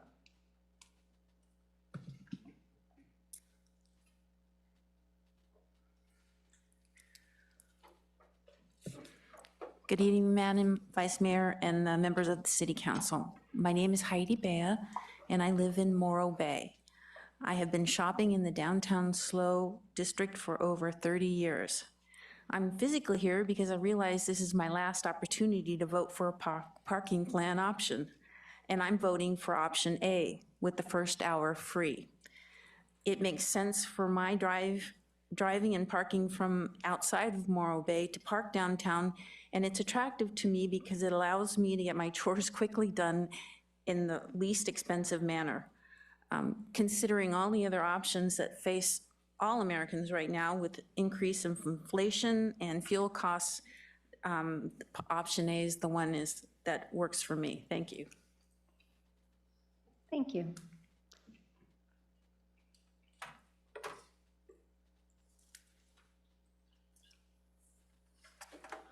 Good evening, Council, City staff, and Dixon. Thank you all for letting us be here. My name is Daniel Glidden, and I'm a resident of Grover Beach. In the almost 20 years that I've had the good fortune to live on the Central Coast, I've worked in downtown San Luis Obispo.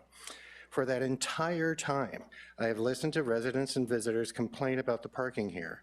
Up until the last year, I would brush off their remarks and explain when I could how easy it was to park here and give them advice of where spaces would be available. With the rate increase and move to parking pay-apps, I can no longer brush this aside. The parking here is too complicated and too expensive.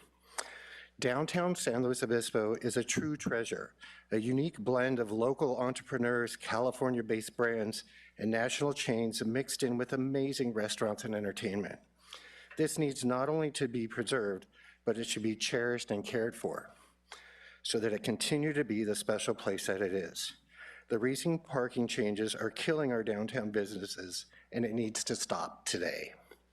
I support option B for the parking study, but I also support the enforcement of only till 6 p.m. So hopefully we can continue that in future. Along with option B, the city desperately needs to address the local foot traffic that we have lost. I would like to see a vigorous PR campaign targeted at the locals of SLO County. It's time to say, we made a mistake, we're sorry, come back and see what downtown has to offer, and we've missed you. Thanks for your time. Thank you. Next is Abby Turco, followed by Chris Russo, and then Mary Alice Hamilton. Good evening, council members and staff. My name is Abby Turco, and I'm an employee in downtown SLO. As I'm sure you're aware, employees in downtown SLO are required to pay for parking with no free parking options available. With the increase in parking structure fees, it is not sustainable for employees to pay for parking while working downtown for a full day.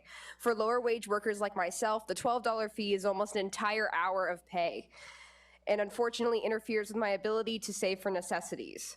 In addition, the quarterly parking permits are completely inaccessible for many minimum wage workers. I understand the increase in downtown parking fees may have been done to encourage alternative forms of travel. However, since SLO has not in tandem implemented more accessible travel infrastructure, more bus routes, later run times, or addressing the issue of bike theft, the rise in parking costs puts a burden on the ones who use your parking services most, the employees that keep downtown SLO alive. I am frustrated as an employee, as $12 every shift amounts to full runs of groceries, full tanks of gas, and large portions of housing costs. I'd like to show my support for option B while also proposing an employee pass for downtown parking, which will require validation from a manager to prove that free parking was only used during an active shift. This way, your downtown employees can afford to continue to survive, as parking costs can be put towards necessities. We are not wallets, we are people. By upholding extreme prices of downtown parking, you are hurting your city. San Luis Obispo needs to be mindful of its downtown employees and recognize the severe financial burden the available parking services place upon minimum wage workers. I would like to thank you for listening and hearing my concerns. Thank you. Thank you. My name is Chris Risa. I've been a resident of San Luis Obispo for 12 years and had a very well thought out speech until you guys started presenting all the data, so bear with me. The parking infrastructure is here to serve downtown, not as a standalone public service. Having a closed loop revenue model doesn't adequately consider the metrics that would give an indication to the health of our downtown businesses in making the impact of the parking infrastructure.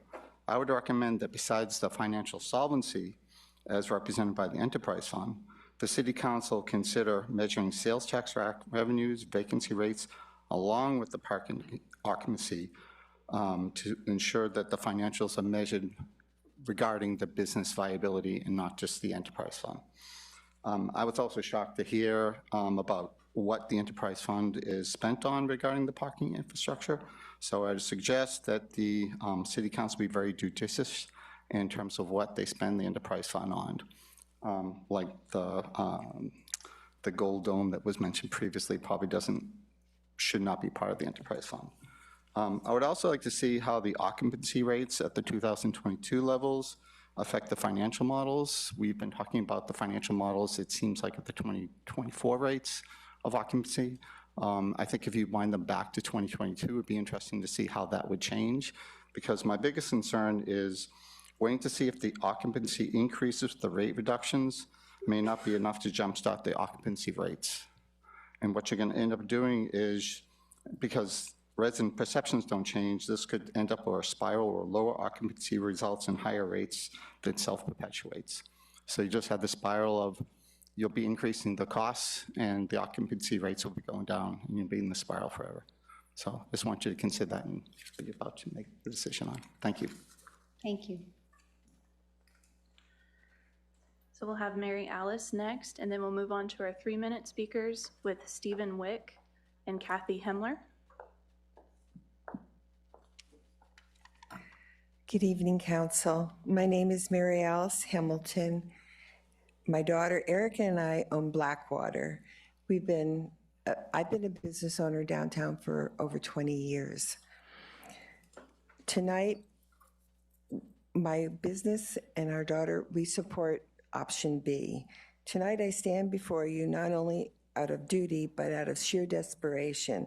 Our downtown, once bustling with life, is now being vacated thanks largely to the city's misguided parking policies. Customers are choosing to park in other park-friendly communities over the downtown.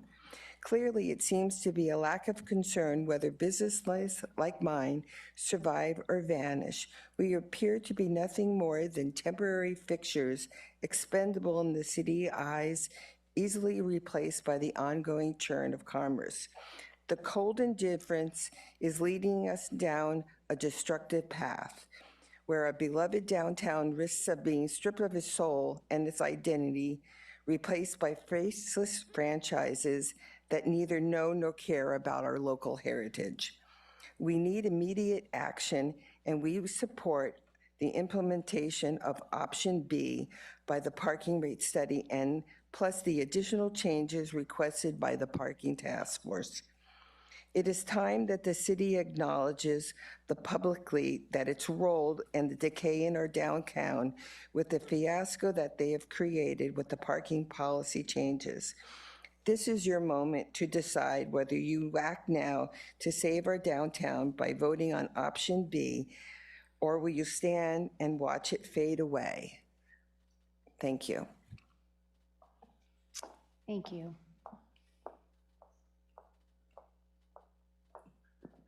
Stephen Wick, Kathy Hemler, and then Jeffrey Speck.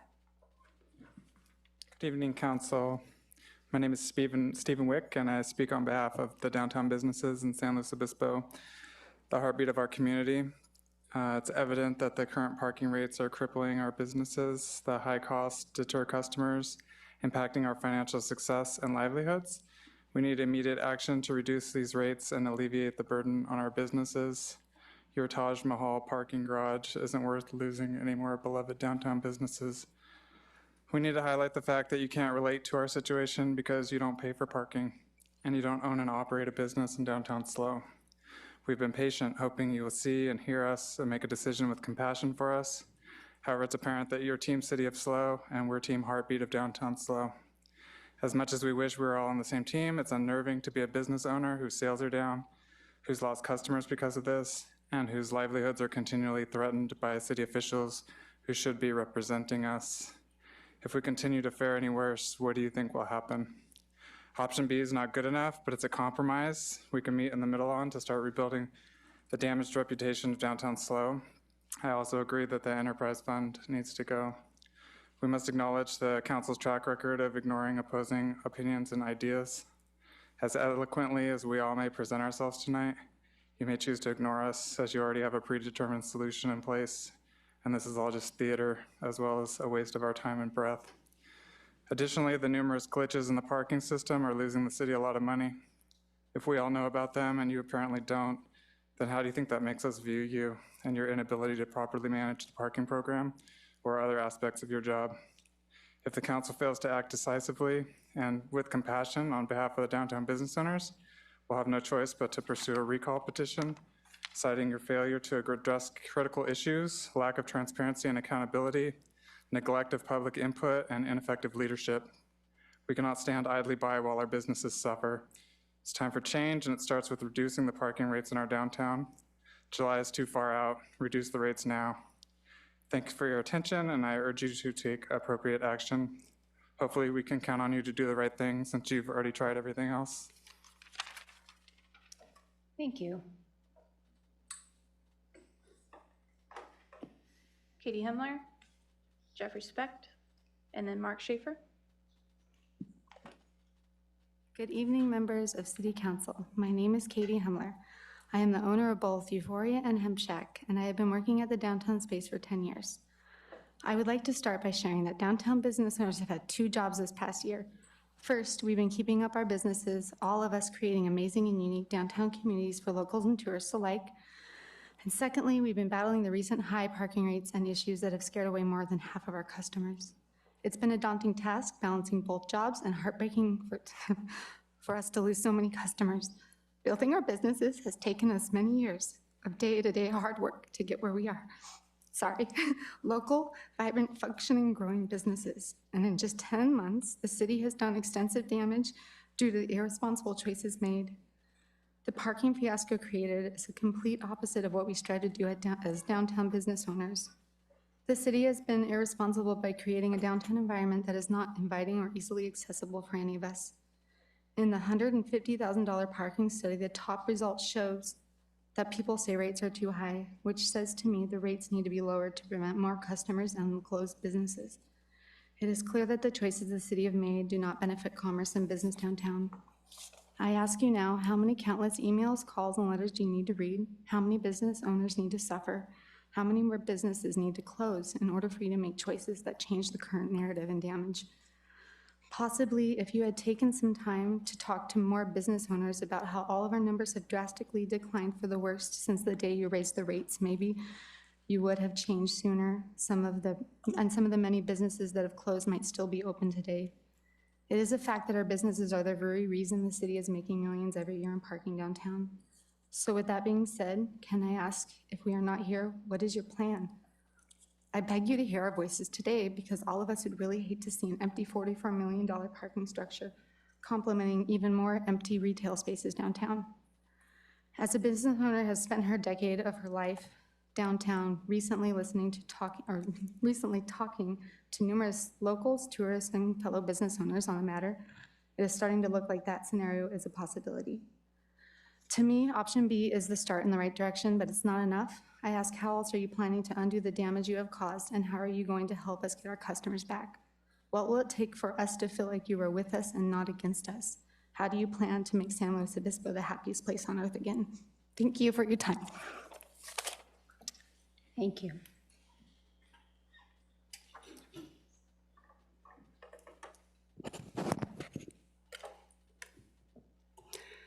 Good evening. My name is Jeffrey Specht, lifetime resident of San Luis Obispo. What I usually speak about at these meetings is what I believe to be local corruption and misuse of the people's money.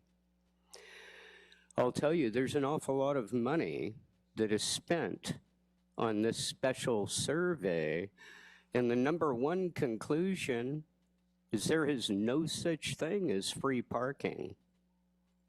Tell this to the council in Paso Robles. They'll disagree with you. We have to start taking into consideration that what's going on here is we're punishing our businesses, our downtown businesses. We're gouging the consumer. In my opinion, you will make money in taxes off people coming back and shopping here, spending their money here. You're insulting these folks from all over the place. They don't want to come and eat here and shop here.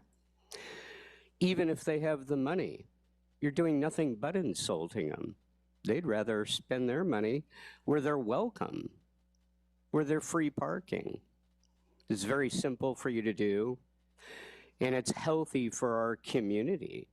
Start supporting our local downtown businesses. This is your opportunity as a council to actually do something right and support the local businesses and the citizens that put you in here, that put you up there to vote. And our new interim manager, Whitney McDonald, ma'am, this is your opportunity to put this on the agenda and make it so. Make free parking. Use that carrot on a stick. Bring folks from all over like they used to. They love San Luis. They don't want to be insulted though. They want to be happy and spend more money. You will make more money off the taxes. Follow examples set by Paso Robles. Do the right thing, folks. Support your businesses and we the people. Thank you. Thank you. Next is Mark Schaefer, followed by Kyle Finger and Kathy DePerry. I don't see Mark, so would our next speaker please approach? Kyle Finger. Kyle Finger, thank you.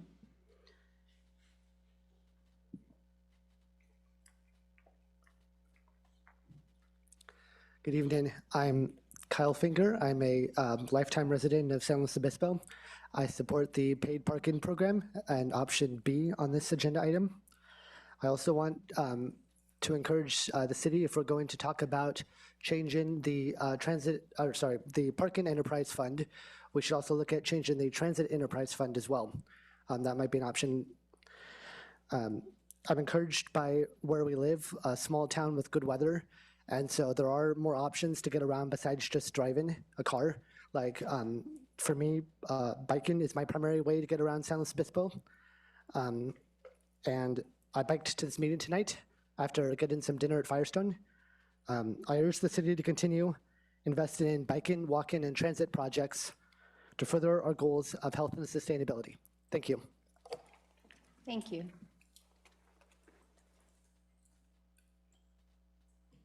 Kathy DePerry, followed by Rusty Barker and Paul Reese, with our final speaker, Jim D'Antona. Good evening. I'm Kathy DePerry. I've been a local citizen for about 45 years. And no disrespect to the study that was done, but I agree there is such a thing as free parking. And there was free parking here for a lot of years. And I've seen this town changed. I'm a local. I don't want to come downtown anymore. I don't want to spend my money here. I don't want to pay $9 extra to go to a meeting that lasts for 3 hours. I don't want to go to the library. I love the library. But when I have to pay to go to the library, Carnegie made the library so it would be free for people to go to. But it's not free. I'm not just speaking for myself. I'm really happy that the business community has stepped up and saying that they want to survive. I'm representing a lot of locals. I was asked by someone, I was supposed to go to a meeting and they asked me to go find out what was going on with the parking and then come back. I missed my meeting. But what I want to say is there can be free parking. We need the free hour. When you guys changed the rate and did that whole thing, I have a flip phone. I don't have the technology. I was really upset. I don't have a credit card. I don't have I call them dumb phones, and I don't have the ability to get a free hour. And so I was really upset about that. And I spent a lot of time with a lot of people who were really frustrated with the technology and couldn't figure it out. And a lot of us went down. And I said, I'm going to start a petition. And I'm still going to start a petition if something doesn't change, because it's not right. all my friends who have lived here for years and years used to come downtown. It's really expensive to go out and eat now. You don't want to pay an extra $9, $12 to go hang out. Several friends of mine have gotten tickets, $45 tickets for spending an extra little time coming out of the movies or going to court and having to be in court for hours and then coming out and finding a $45 ticket. It's just not right. So I don't know what your A, B, and C plans are, but I think there needs to be something even better than what the business community is asking for. And I definitely know that a lot of us want some free parking. And it's not going to be that you guys keep extending where you're putting the parking, charging for parking. Even the local people can't even park in front of their own houses without having to pay right now. And then maybe if we didn't, tax the people. I mean, it seems like we keep finding ways to tax the people. If we didn't waste so much money putting obstacles in the streets, like roundabouts that cost millions of dollars when a stop sign works, we wouldn't have to, be bringing so much more money in to save the city. Thank you. Thank you. Rusty Barker, then Paul Reeves. Hi, I'm Rusty Barker. I just want to thank you, council members, for listening. Unfortunately, I don't think I'm going to need the whole 3 minutes, so I apologize for signing up for the 3 minutes. But I just wanted to articulate, I'm representing Downtown Cinema. I was asked to come here, didn't have much notice. I did listen to your presentation, and honestly, option B does seem like the best option that you guys are presenting. But I do want you guys to realize that, and I'm speaking from the heart, I know there was a lot of stuff talked about data, data-driven data, but San Luis Obispo, it's people. People are what matters. We are data, but we're people, and we have a soul. And to come downtown, I will say, especially like this last year, the parking has kept me away, and it has kept the customers of Downtown Cinema away. This last year, the revenues have dropped tremendously, and with the last few years of COVID and all of that stuff, it's really hurt the business there. And Downtown Cinema used to be actually the #1 theater in the county. We were always ranked when the studios gave us our numbers, and this last year, because of the parking, and it was directly with, if you look at the math, affected it. And speaking to the owner on my way here, he was pretty frank with me. And we've actually had a few discussions before. If things don't change and parking doesn't come down, and you great people don't act to bring the customers back, Downtown Cinema won't be there in 2025. It was remodeled, but the way this last year has, gone and everything like that, the theater won't be there. And speaking to other businesses and people that I know that own businesses downtown, they won't be there either. So losing businesses, you're not going to get those customers back, even if you drop the parking. So I would encourage you to act now, act quickly, and act wisely. Plan B sounds like your guys' best option, but I really hope you guys actually keep considering it, keep speaking to the other business owners, the people that are downtown, and the residents, take what they say to heart, because they're the ones that are, bringing people down. So thank you for listening. Don't need 30 seconds. Thank you. Paul Reeves, and then the last speaker is Jim D'Antona. Hello, Paul Reese, San Luis Obispo. I limp up here tonight because I'm hopefully not going to be permanently disabled, but I want to talk about disabilities, which we haven't heard from. My goal is to have it that anyone who's disabled can park in the parking structures and not have to pay, because the streets are too dangerous where you want to get your free parking. It's too dangerous to get out of your car, put out my crutch, keep the door open. The government, the public has spent millions of dollars to make it safer to ride bicycles in San Luis Obispo. Now we disabled people are having the same problem because we're right there in opposing traffic. Just stand on Marsh Street sometime and get out of your car as the people come off 101 at 40 to 50 miles an hour. It's crazy, it's bad. So, okay, that's one point. Secondly, there's a lot of confusion. In the post office, most of you probably don't know, but 25 years ago, the post office parking lot was just single level. When it changed, the post office granted the parking structure to be there above the first floor, but they still wanted their parking spaces. So they have disabled parking there. So do I get my disabled? Do I get to, free parking there when 40 feet over is the city structure? And if I park there, I get a ticket for not paying?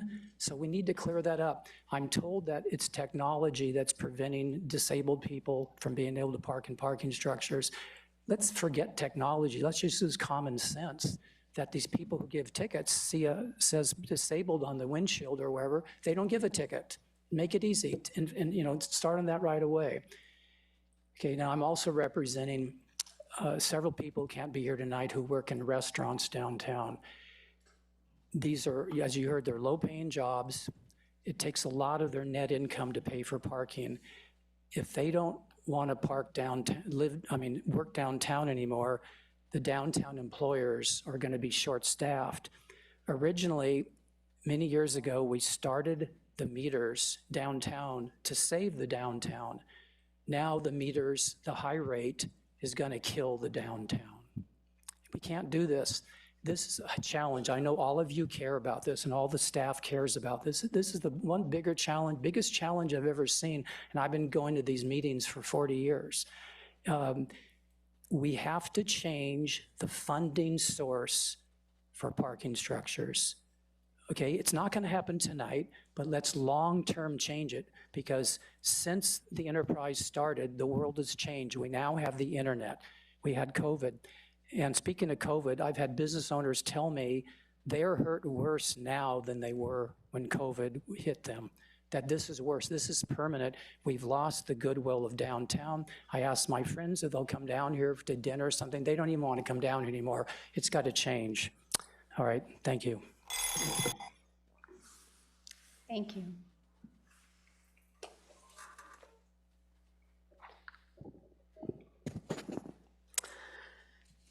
Good evening, council members. I'm Jim D'Antona, President and CEO for the San Luis Obispo Chamber of Commerce. I want to start by thanking Downtown SLO's Parking Task Force for taking the lead and spending numerous hours studying and analyzing the parking issue. I also want to thank the city for the collaboration of hearing the concerns and engaging in this discussion in a way that has led to a better data-driven discussion. And we will support the task force recommendation for option B. The board of directors of the San Luis Obispo Chamber has reiterated that we believe the most important part of the parking process to fix is the experience. We are so pleased to see that the city will consider moving to one mobile application.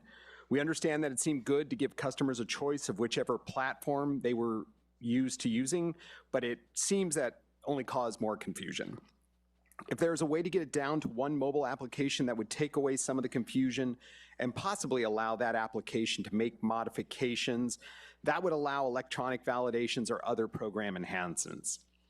Regarding that ease of experience in the structure, one type of parking system that would exist in all three, soon to be four, structures would once again make that ease of experience. And if we can make that park, play, pay model, that would be great.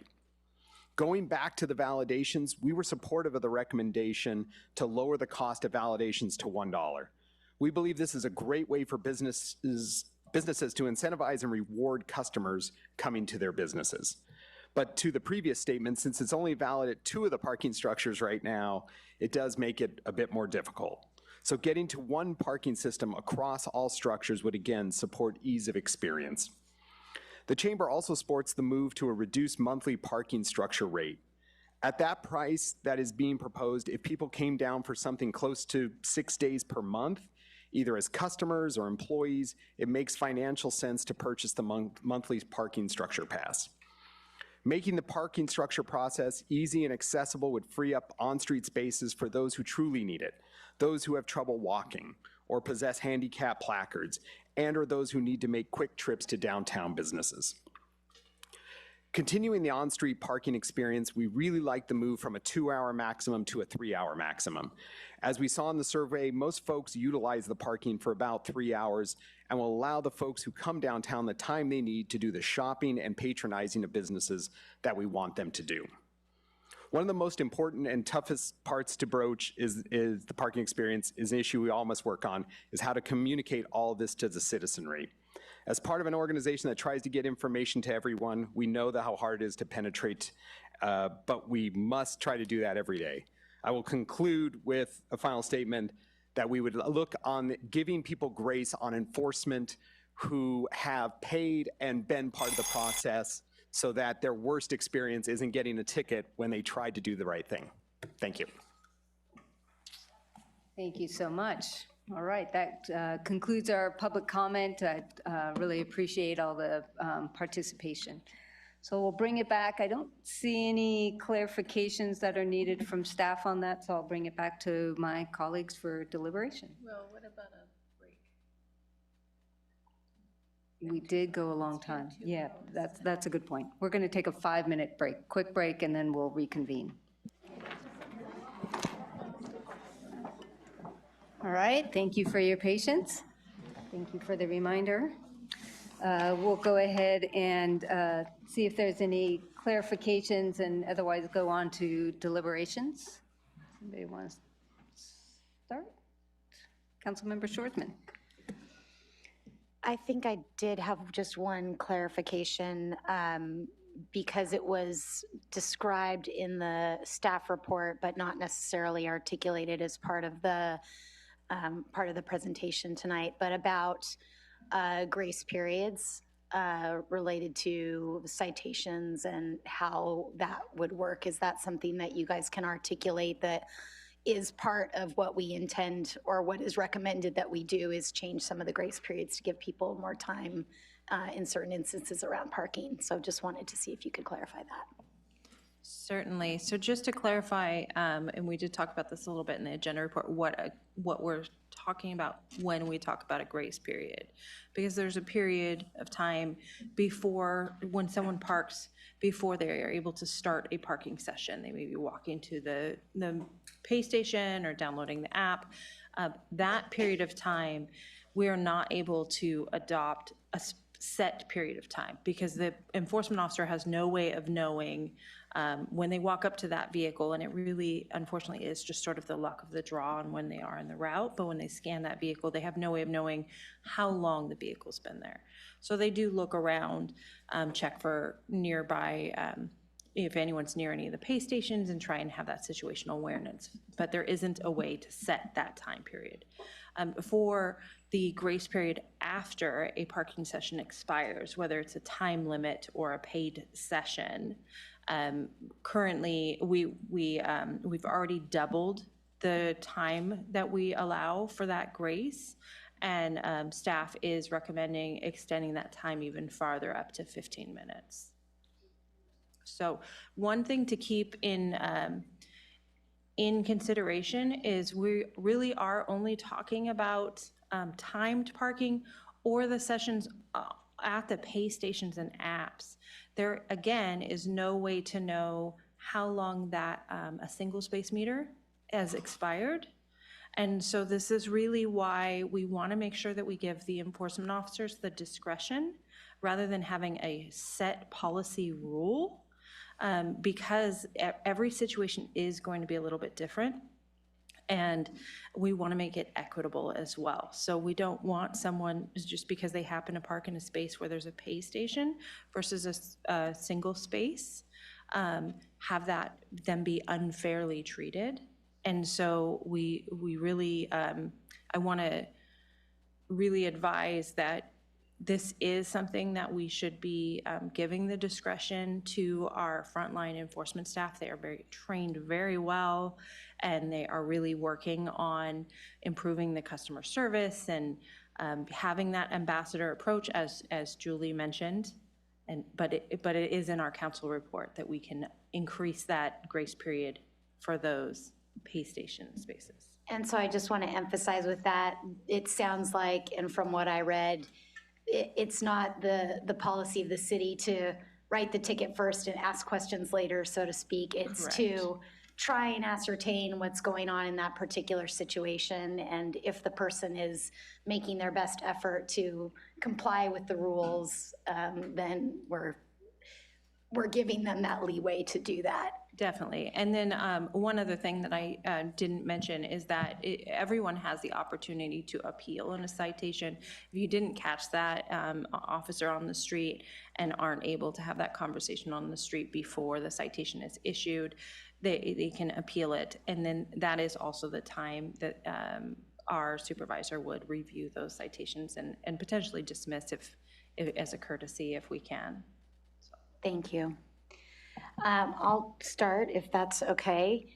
I just want to start by saying that I really appreciate the engagement. I have read, except for the ones that came in today, and I'll read those tonight. I've read every email, and I really do listen to what you all are saying, and that's going to weigh into my decision tonight for sure. I think that our downtown is the jewel of our city. And I enjoy riding my bike downtown, walking downtown. I drive and park downtown. I visit downtown several times a week, and I love the environment. I love to sit in the plaza and watch the kids playing in the fountain and watch the visitors shopping and shop in the stores and go to the theater myself. So I really want our downtown to thrive, and I really appreciate the heartfelt sentiments that are displayed here tonight. I know that downtown is all of your livelihoods, and you want it to thrive as well, and you want to thrive in your own businesses and in your community. And I want to see that too. And this last year has been very, very difficult trying to navigate the need to make sure that we can pay for all the improvements that we are putting in downtown related to parking, and make sure that we, fund the structure. That was part of our first part of the decision-making process several months ago, making sure that we looked good as a city to make sure that we could get the funding we needed. And then, we've just had to make some very difficult decisions that none of which have been very much fun for any of us.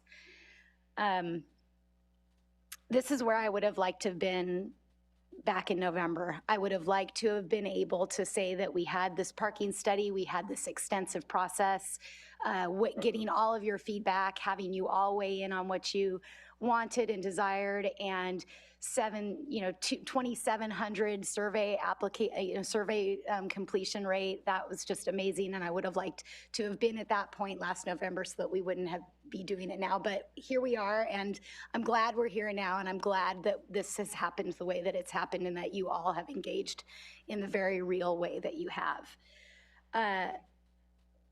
I will be honest that when I first read the report, I was thinking that option C, the consultant's recommendation, seemed like the smartest way to go.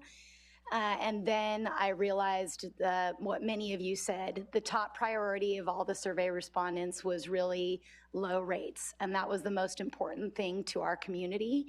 And so now I am feeling very confident in supporting option B tonight. And so that's where I will be placing my vote. I'm also very supportive of all the other additional things that staff has put on the table. The reduction of the validation program. I hope that reducing the cost from $2 an hour to $1 an hour for businesses creates that incentive and makes that validation program easier and better, more attractive to utilize for businesses, because it's a thing that I've used in other communities, and I've always thought, oh, that's so cool that that business gave me free parking for an hour. So I hope that we can make that workable. Also, I'm supportive of expanding, the street parking from 2 hours to 3 hours. I really, really would like us to improve our focus on helping our downtown employees. I appreciate the young woman that was speaking about how expensive it is, and how if you're making $15 an hour, $12 daily rate is really not very affordable. So would support, as staff seems like they think they can do, having the option of either a quarterly pass or a monthly pass to meet people's individual income needs if we're able to do that. So I'm supportive again of option B. I look forward to hearing what all of you have to say. I hope that we can continue to find ways to, make improvements. I am concerned that the one thing that I was concerned about with option B is the amount of revenue that we'll bring in order to make all these additional technology improvements that we want to do. But I think we have really no other choice than to just try it and see what happens and, see if we can make it work. And then, if we need to down the road, as our consultant said, parking is a living, breathing thing in a lot of ways. And so, maybe down the road, we have to look at changes in order to meet the goals that we continue to want to meet. Thank you. Councilmember Francis.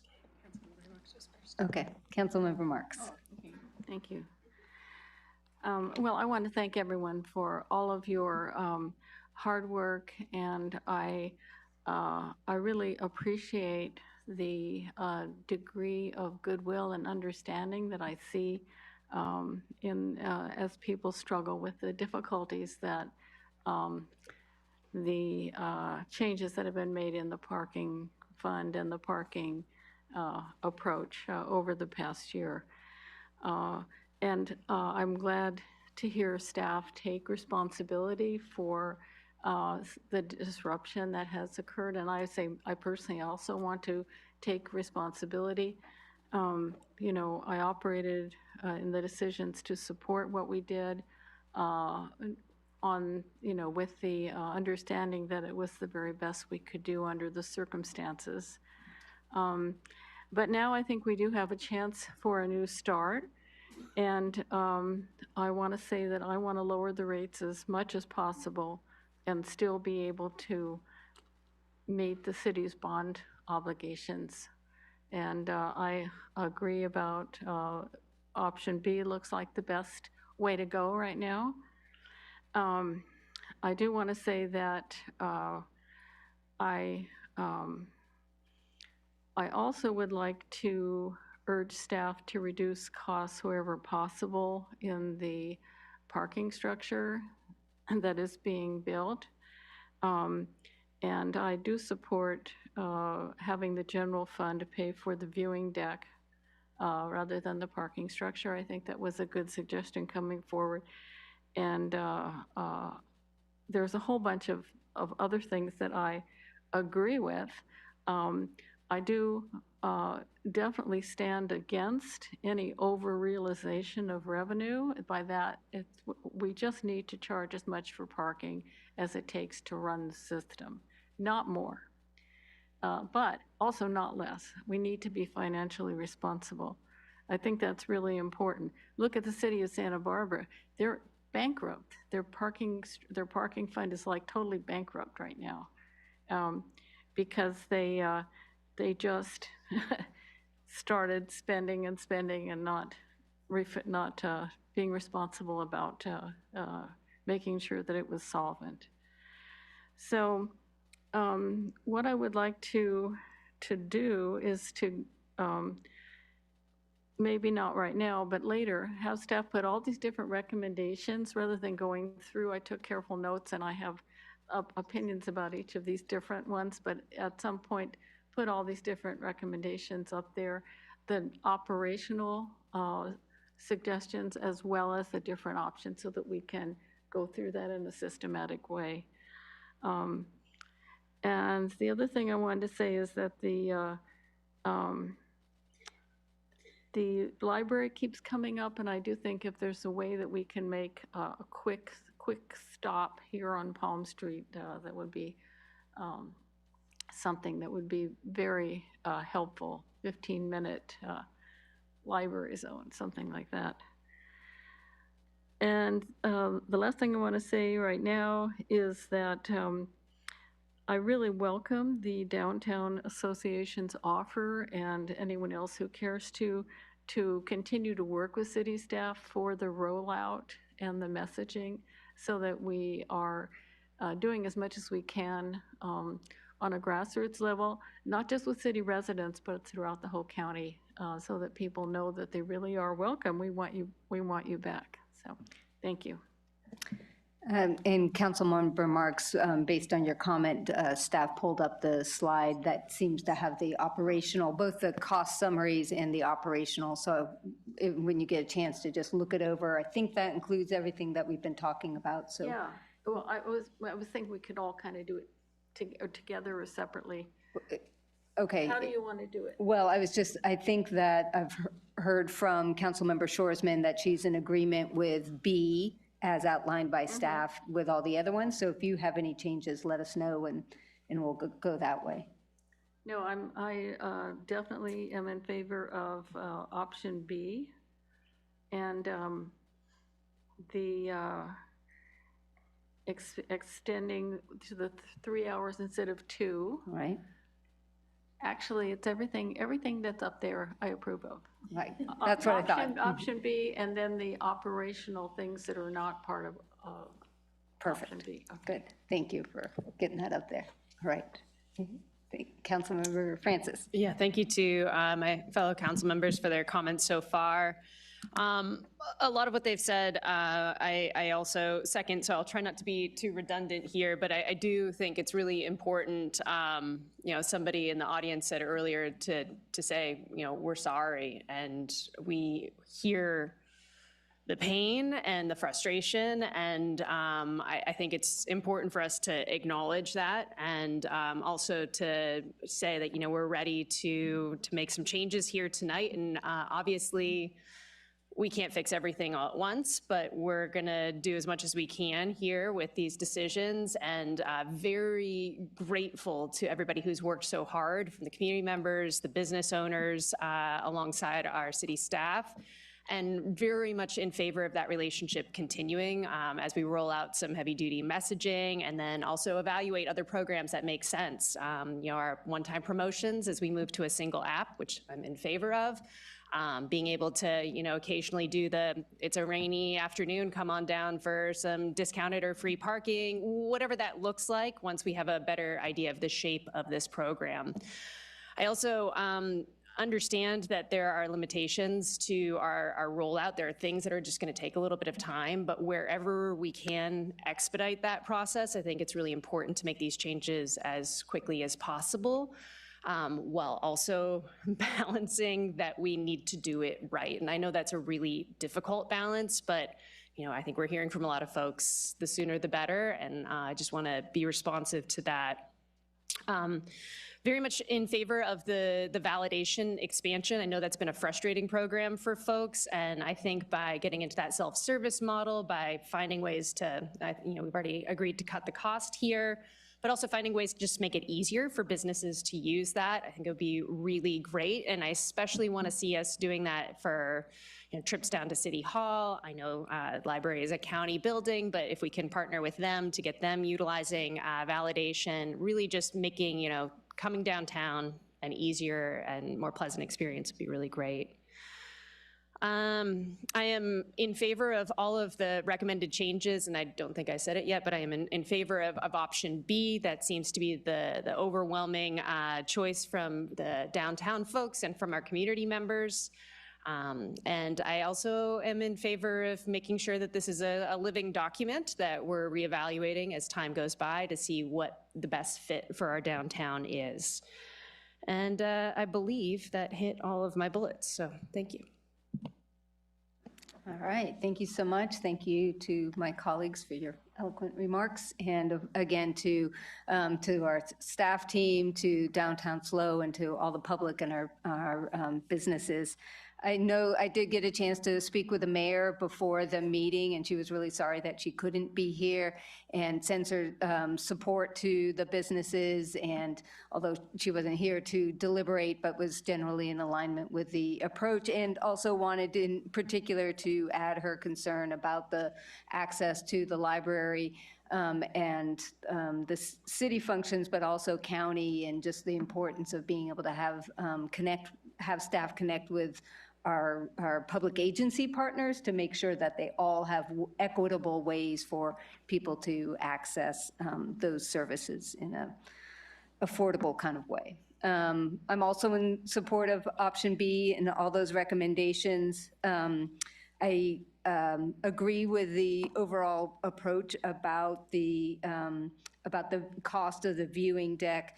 I don't think we need to give a direction on that at this time, because it might be, you know, does the general fund or the infrastructure investment fund reinvest the parking and they do promotions, or is it really just a commitment on the city's part to do as part of economic development and a thriving downtown? So I think we have that commitment to the promotions, and so I'll leave it to staff recommendations once it's kind of been worked out what the mechanisms would be and what the cost would be, to come back with recommendations about where that could come from.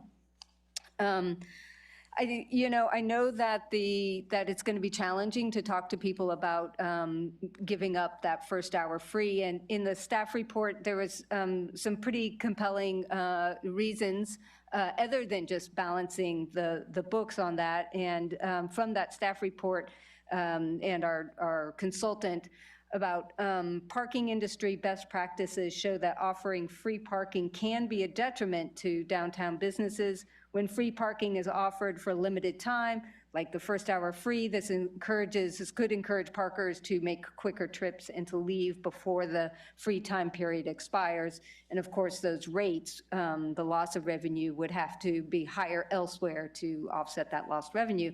So I think that we are kind of maturing into a different approach to parking, and it's challenging, but all of us in this room and the folks who have been working so hard, I think as we understand and appreciate that transition and be able to share that one-on-one is going to be really important. And then I guess the last piece that I just wanted to say is, and somebody brought it up, is that ultimately we are trying to have more options than just single occupant vehicles, right? So as ways to get around town and get to town. But we haven't been able to match that yet, right? So we need better transit. We need to continue with our bike and pedestrian infrastructure.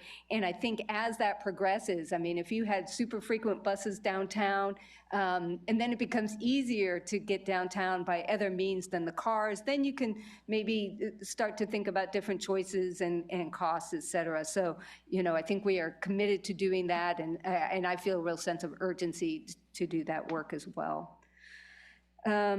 So that's what I wanted to cover. Again, I appreciate everybody being here and all the effort, and look forward to doing what we can in the future.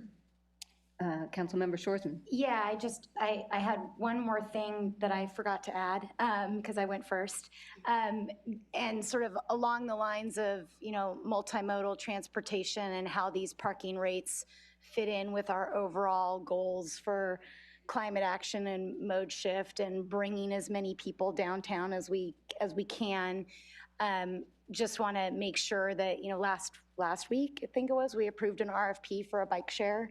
So, you know, once we start getting through that RFP process, I think it's really important that we pay attention to what the rates are going to be for using that bike share, because we want to, you know, take that into account too. You don't want it to be that the bike share is more expensive than paying for a full day in the structure, because then that disincentivizes the use of the bike share. So all of these things sort of interact with each other, and I guess that's just one more way of saying that, you know, this is going to be a work in progress, and I am happy with where we're at right now, and I think this is the right step for us right now. But I want to recognize that, you know, a year or whatever interval we decide that we should look at this, a year or 2 years or whatever, that we all recognize that we got to keep looking at this. And then the other thing that I just wanted to clarify was, I think we're just today, I'm happy to make a motion that we move approval to go forward with option B plus all the other operational changes. I don't hear that there's interest in providing any specific direction about the parking structure funding. And I just want to make sure, because I'm not interested in bringing that into the discussion today. I saw Councilmember Francis and then Marks. Oh, I Do was you wanna not going to clarify? address that question, but I can in a moment. Well, I want to agree to not go there today. I also wanted to just bring up something that Paul Reese mentioned about all about people who have disabilities in terms of access. And I think being sensitive to all ages and all abilities while wanting to have the mode shift and all that, I think it's really important, though, that we realize that a lot of the people who are going to be driving to the downtown are going to be senior citizens or people with abilities, people with bad senses of balance like me. That's why I'm not on a bike, you know. But we really need to realize that the people who are coming to the downtown via cars, they might be visitors, but they might be longtime residents who just are not up to walking or biking. They're going to drive and they're going to be here, and that's the reality. We have to deal with it. And I feel very good about supporting. I wanted to make sure that we're talking about $45 a month for the structure permit and not 65. So, yeah. That's a staff recommendation, That is right? correct, yeah. Okay, good. So I'll second it when the time comes. Councilmember Francis. Yeah, thank you, Councilmember Shorsman and Marks for your comments there. I appreciated what you were saying about the expansion of, or actually the creation of a bike share and potentially some of the impacts that could have. We need to make sure we're paying attention to that. I also had wanted to chime in because you had mentioned earlier the exploration of discounted employee rates depending on what makes sense within the calculations that you're doing and being able to validate that and just really kind of thinking through that. If that's a possibility, I would love to see that come under consideration as part of these changes that are happening. And that might be something that's done in partnership with a continued discussion with the Downtown Association and the parking folks. I know that there are going to be bundled rates for employees permits as part of the staff report we saw there. So maybe looking at what that discount comes out to and maybe expanding that program out to individuals who need to buy passes and working in the downtown. And to come back around to the parking structure discussion, it's not off the table for me, but it's not something I feel comfortable having a discussion about tonight without a lot more data and a little analysis here. I know we've made a commitment to doing promotions with the group that's already engaged and very much interested in kind of looking at what the options are there, but not making a commitment this evening. All right, and it seems under item 4 there, direct staff to implement the recommended program and operational changes. Is it fair to assume that includes exploration of promotions? Okay, great, good. All right, Councilmember Shorsman, were you gonna make that motion? I appreciate this discussion so much, and yes, ready to move approval of option B plus all the recommended recommended programmatic changes, and including inclusion of some of the other incentive programs. Great, thank you. Councilmember Francis. Happy to second that. Terrific. Megan, can we get roll call, please?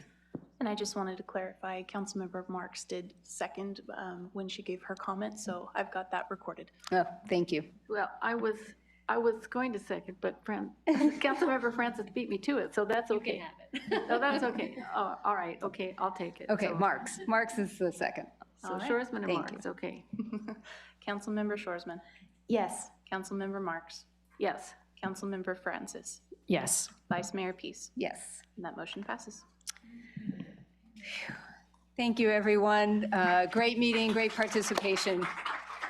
All right.